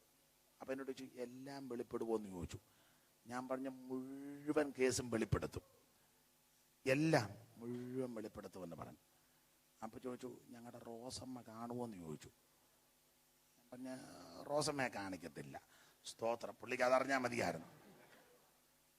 അവനവൻ ശരീരത്തിരിക്കുമ്പോൾ ചെയ്യുന്നത് നല്ലതാകലത്ത് മുഴുവൻ വെളിപ്പെടുത്തും. അതുകൊണ്ട് ഈ ലോകത്തിൽ നമുക്ക് തരുന്ന ആയുസ്സും ആരോഗ്യവും കർത്താവിനെ ശുശ്രൂഷിച്ചും സാക്ഷിച്ചും ജീവിച്ച് വിശ്വസ്തയോടെ, വിശുദ്ധിയോടെ, പരമാർത്ഥതയോടെ ജീവിക്കണം.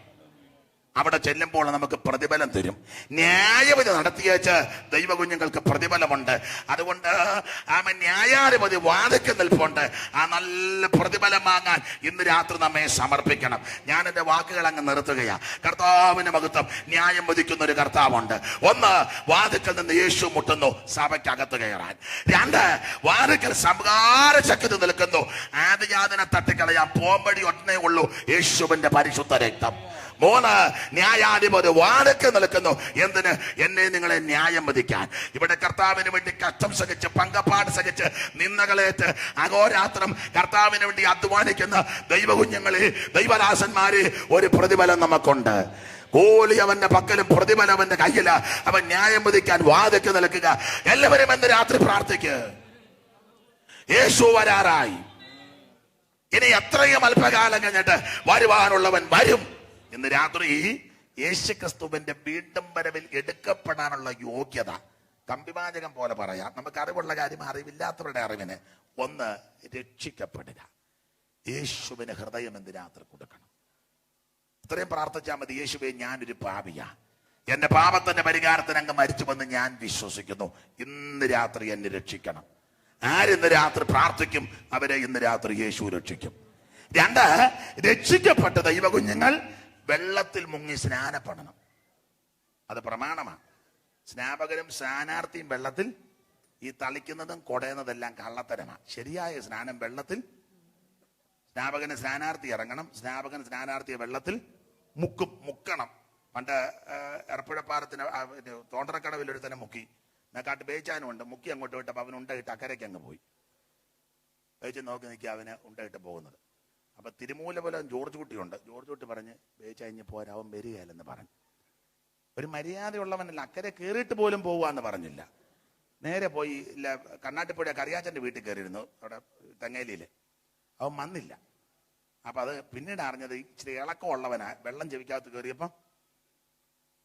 അപ്പൊ ഈ സ്നാപകനെ സ്ഥാനാർത്ഥിയും വെള്ളത്തിൽ ഇറങ്ങണം, നിമജ്ജനം ചെയ്യുക എന്നാ. യേശു ക്രിസ്തുവിന്റെ മരണ, അടക്ക, പുനരുത്ഥാനത്തോടെ ഏകീഭവിക്കുന്നത് ആ സ്നാനം.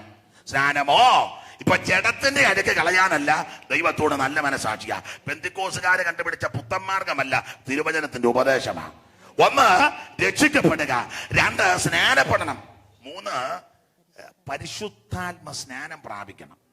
ആത്മാഭിഷേകം, അന്യഭാഷാഭാഷണത്തിൽ ദൈവത്തെ മഹത്വപ്പെടുത്തണം. സ്തോത്രം. ചില ആൾക്കാർ പറഞ്ഞ നിന്ന് പോയെന്ന, അവർക്ക് നിന്നായിരിക്കും, എനിക്ക് നിന്നിട്ടില്ല. മുമ്പേ ഞാൻ പറഞ്ഞു, അവർ പറഞ്ഞ നിന്ന് പോയെന്ന, അവർക്ക് ഞാൻ തർക്കിക്കാനില്ല. തർക്കിച്ചാൽ രണ്ടു കൂട്ടർക്കും വാക്യമുണ്ട് ഇഷ്ടം പോലെ. തർക്കിക്കാനാണ് ഇത് അനുഭവിക്കുന്ന ദൈവകുഞ്ഞുങ്ങളാ. നിന്നിട്ടില്ല. അടുത്ത കാലത്തൊരു തള്ള എന്നോട് പറഞ്ഞു, മനസ്സിലാകുന്നില്ലെന്ന് അമ്മയ്ക്ക്. ഞാൻ പറഞ്ഞു, തള്ള നിങ്ങളോടല്ല പറഞ്ഞത്, ദൈവത്തോടാ പറഞ്ഞെന്ന് പറഞ്ഞു. അന്യഭാഷയിൽ സംസാരിക്കുന്നവൻ അമ്മയോടത്രേ. അങ്ങനെയാണോ? അല്ല, ദൈവത്തോടത്രേ. ഓരോരുത്തർക്കും പിടികിട്ടുന്നില്ല. ആത്മീക വർധന വരുത്തുക. അന്യഭാഷ നിന്നിട്ടില്ല, നിർത്താൻ നോക്കണ്ട, ഇപ്പൊ നിൽക്കത്തില്ല. ആത്മനിറവിൽ ദൈവത്തെ ആരാധിക്കും. ഒന്ന്, രക്ഷിക്കപ്പെടുക. രണ്ട്, സ്നാനം. മൂന്ന്, പരിശുദ്ധാത്മ നിറവ്. നാല്, തിരുമേശയിൽ സംബന്ധിക്കണം. എന്നെ തിന്നുന്നവൻ എൻ മൂലം ജീവിക്കും. അത് കർത്താവിന്റെ കഷ്ടാനുഭവങ്ങളെ ഓർക്കുന്ന ആ ശുശ്രൂഷയാ. അതിൽ തിരുമേശയിൽ സംബന്ധിക്കണം. തിരുമേശ കൊണ്ടുവരുമ്പോൾ സായിബാബ ഇരിക്കുമ്പോൾ ഇരിക്കരുത്, അത് എടുക്കണം. പിന്നെ അങ്ങ് മുഴുവൻ എടുത്തോളും. പണ്ടൊരു തള്ളയ്ക്ക് കൊടുത്തപ്പോൾ അത് മുഴുവൻ അങ്ങ് വലിച്ചു കുടിച്ചു. മുഴുവൻ അങ്ങ് കുടിച്ചു. പാസ് മുഴുവൻ കുടിച്ചു എന്ന് ചോദിച്ചു. അമ്മ പറഞ്ഞു, കുറച്ചുകൂടെ എൻ്റെ കർത്താവ് എനിക്ക് വേണ്ടി ചെയ്താൽ ഇത്ര ഒന്നും കുടിച്ചാ, യേശു എനിക്ക് വേണ്ടി ചെയ്ത തോർത്താ ഇത്ര ഒന്നും കുടിച്ചാൽ പോരാ, ഉണ്ടെങ്കിൽ ഇച്ചിരി തരാൻ പറഞ്ഞു. ഇത് ഓർമ്മയ്ക്കാ. തിരുമേശയിൽ ഭാഗവക്കാകണം. സ്തോത്രം. മനുഷ്യപുത്രന്റെ ആമനത രക്തം കുടിക്കാതിരുന്നാൽ ഉള്ളിൽ ജീവൻ കാണത്തില്ല. ഇന്ന് രാത്രി ഈ വിധ അനുഭവങ്ങളിൽ കൂടെ വരണം. കൂട്ടായ്മ, പ്രാർത്ഥന, ഉപദേശം, വേർപാട്, ഇത് അനുഷ്ഠിച്ച് ആചരിച്ച് ദിനംതോറും വിശുദ്ധ ജീവിതം നയിക്കുന്ന ദൈവകുഞ്ഞുങ്ങളെ ചേർക്കുവാൻ ന്യായാധിപതി വാതിൽക്കൽ നിൽപ്പുണ്ട്. ഇനി എത്രയും അല്പകാലം കഴിഞ്ഞിട്ട് നമ്മുടെ കർത്താവ് വരും. സന്തോഷത്തോടെ ഇന്ന് രാത്രി ദൈവത്തിന് മഹത്വം കൊടുത്താട്ടെ. 1, വാതിൽക്കൽ നിന്ന് യേശു മുട്ടുന്നു. 2, വാതിൽക്കൽ സംഹാരകം നിൽക്കുന്നു. 3, വാതിൽക്കൽ ന്യായാധിപതി നിൽക്കുക. ഇന്ന് രാത്രി കർത്താവിനെ എതിരേൽക്കുവാൻ, യേശുവിന്റെ വരവിൽ എടുക്കപ്പെടുവാൻ നമുക്ക് ഇന്ന് രാത്രി സമർപ്പിക്കാം. ഈ ലോകത്തിൽ വണ്ടിയും വീടും വസ്തുവും കാറും ലോറിയും ഒന്നും നേടിയില്ലെങ്കിൽ നമുക്ക് അത്യാവശ്യം യേശു ഉള്ളത്തിൽ വരിക, കർത്താവിന് വേണ്ടി ജീവിക്കുക, കർത്താവിന് വേണ്ടി പ്രവർത്തിക്കുക, കർത്താവിന്റെ വരവിനായിട്ടിരുക. എല്ലാവരും അല്പസമയം പ്രാർത്ഥിച്ചാട്ടെ. നമുക്കൊന്ന് എഴുന്നേറ്റ് നിൽക്കാം. 2 ശീലി പാട്ട് പാടി എല്ലാവരും ഇന്ന് രാത്രി കർത്താവിനെ ആരാധിക്കാം. യേശു വരാറായി. ഹല്ലേലൂയ. ചിലർ താമസമെന്ന് വിചാരിക്കുന്നത് പോലെ കർത്താവ് തന്റെ വാഗ്ദത്തം നിവർത്തിക്കുവാൻ താമസിക്കുന്നില്ല. നമ്മുടെ കർത്താവ് വരാറായി. സന്തോഷത്തോടെ പ്രത്യാശയോടെ കർത്താവ് തൻ ഗംഭീര നാദത്തോട് പ്രധാന ദൂതന്റെ ശബ്ദത്തോടും ദൈവത്തിന്റെ കാഹളത്തോടും കൊണ്ട് സ്വർഗത്തിൽ നിന്ന് ഇറങ്ങി വരികയും ക്രിസ്തുവിൽ മരിച്ച വിശുദ്ധന്മാർ ആദ്യമുയർക്കും. ജീവനോടിരിക്കുന്ന വിശുദ്ധന്മാർക്ക് രൂപാന്തരം ഉണ്ടാകും. നാം എപ്പോഴും കർത്താവിനോടുകൂടി ഇങ്ങനെ ആയിരിക്കും. ഈ വചനങ്ങളെ കൊണ്ട് അന്യോന്യം ആശ്വസിപ്പിച്ചു കൊള്ളുകയും നമ്മുടെ പ്രത്യാശ വർദ്ധിക്കട്ടെ. എല്ലാവരും ദൈവത്തെ സ്തുതിക്കുക. ഗായക സംഘം ഇപ്പൊ പാട്ട് പാടി ചേർന്ന് കൈകൾ അടിച്ച് പാടി നമുക്ക് നമ്മുടെ കർത്താവിനെ മഹത്വപ്പെടുത്താം. എല്ലാവരും ചേർന്ന് ദൈവത്തെ സ്തുതിച്ചാട്ടെ. Hallelujah, hallelujah. ആരും മൗനമായിരിക്കരുത്, ആരും മൗനമായിരിക്കരുത്. ശബ്ദം ഉയർത്തി, കൈകൾ ഉയർത്തി കർത്താവിനെ എതിരേൽക്കുവാൻ. ഹല്ലേലൂയ, ഹല്ലേലൂയ, ഹല്ലേലൂയ, ഹല്ലേലൂയ. എല്ലാവരും ദൈവത്തെ സ്തുതിച്ചാട്ടെ. ഓ ജീസസ്, ജീസസ്, ജീസസ്, ജീസസ്. ഹല്ലേലൂയ. പ്രത്യാശയോടെ സന്തോഷത്തോടെ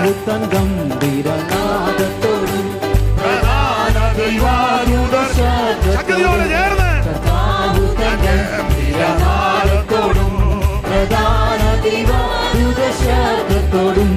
സ്വർഗത്തിൽ നിന്നിറങ്ങി വന്നിടുമ്പോ, സ്വർഗത്തിൽ നിന്നിറങ്ങി വന്നിടുമ്പോ എത്രയോ സന്തോഷം, എത്രയോ സന്തോഷം, എത്രയോ സന്തോഷം മധ്യാകാശത്തിൽ.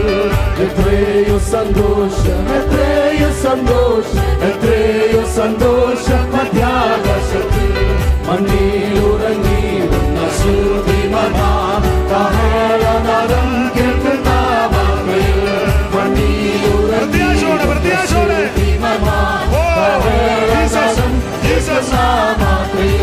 പെട്ടെന്നുയർത്തുവാനും ചേർന്നി, പെട്ടെന്നുയർത്തുവാനും ചേർന്നിരുന്നേ.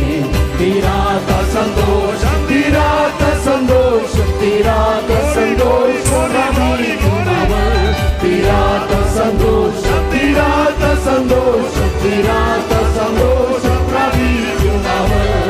ജീവനോടി ഭൂതലെ പാർക്കും ശുദ്ധർ രൂപാന്തരം പ്രാപിക്കുന്ന നേരത്തിൽ. ജീവനോടി ഭൂതലെ പാർക്കും ശുദ്ധർ രൂപാന്തരം പ്രാപിക്കുന്ന നേരത്തിൽ. സ്വരത്തോടും അപ്പോഴും വിണ്ണൂലകം പോകും, വിണ്ണൂലകം പോകും, വിണ്ണൂലകം പോകും തുല്യനായി. വിണ്ണൂലകം പോകും, വിണ്ണൂലകം പോകും, വിണ്ണൂലകം പോകും തുല്യനായി. കുഞ്ഞാട്ടിൻ കല്യാണം പകൽ ദിനത്തിൽ കണ്ടേ കാണ്ടയാകും വിശുദ്ധ സഭ. കുഞ്ഞാട്ടിൻ കല്യാണം പകൽ ദിനത്തിൽ കണ്ടേ കാണ്ടയാകും വിശുദ്ധ സഭ. മണിയറയ്ക്കുള്ളിൽ കടക്കുമത, മണിയറയ്ക്കുള്ളിൽ കടക്കുമത. എന്തെന്തു സന്തോഷം, എന്തെന്തു സന്തോഷം, എന്തെന്തു സന്തോഷം കൊണ്ടാണവർക്ക്. എന്തെന്തു സന്തോഷം, എന്തെന്തു സന്തോഷം, എന്തെന്തു സന്തോഷമുണ്ടാണവർക്ക്. ശുദ്ധന്മാരും പൂർവ്വപിതാക്കളെല്ലാം മധ്യാകാശത്തിൽ കല്യാണ വിരുന്നിൽ. ശുദ്ധന്മാരും പൂർവ്വപിതാക്കളെല്ലാം മധ്യാകാശത്തിൽ കല്യാണ വിരുന്നിൽ. ശരീരപ്പെട്ടു പണിയിരിക്കുന്നു. അമോദമായി പാടും, അമോദമായി പാടി സലേവിക്കണം. അമോദമായി പാടും, അമോദമായി പാടും, അമോദമായി പാടും സലേവിക്കണം. ആയിരം പ്രാപിച്ചുന്ന ഭൂതലത്തിൽ അയ്യമണുവഴമാണ്ടിടുന്നു ശത്രുവ സത്താനെ ബന്ധിച്ചിടുന്നു ശത്രുവ സത്താനെ ബന്ധിച്ചിടുന്നു വാണിടും ഭൂമിയിൽ രാജാവിരാജൻ വാണിടും ഭൂമിയിൽ രാജാവിരാജൻ വാണിടും ഭൂമിയിൽ രാജാവിരാജൻ വാണിടും ഭൂമിയിൽ രാജാവിരാജൻ വാണിടും ഭൂമിയിൽ രാജാവിരാജൻ വാണിടും ഭൂമിയിൽ രാജാവിരാജൻ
Santosh,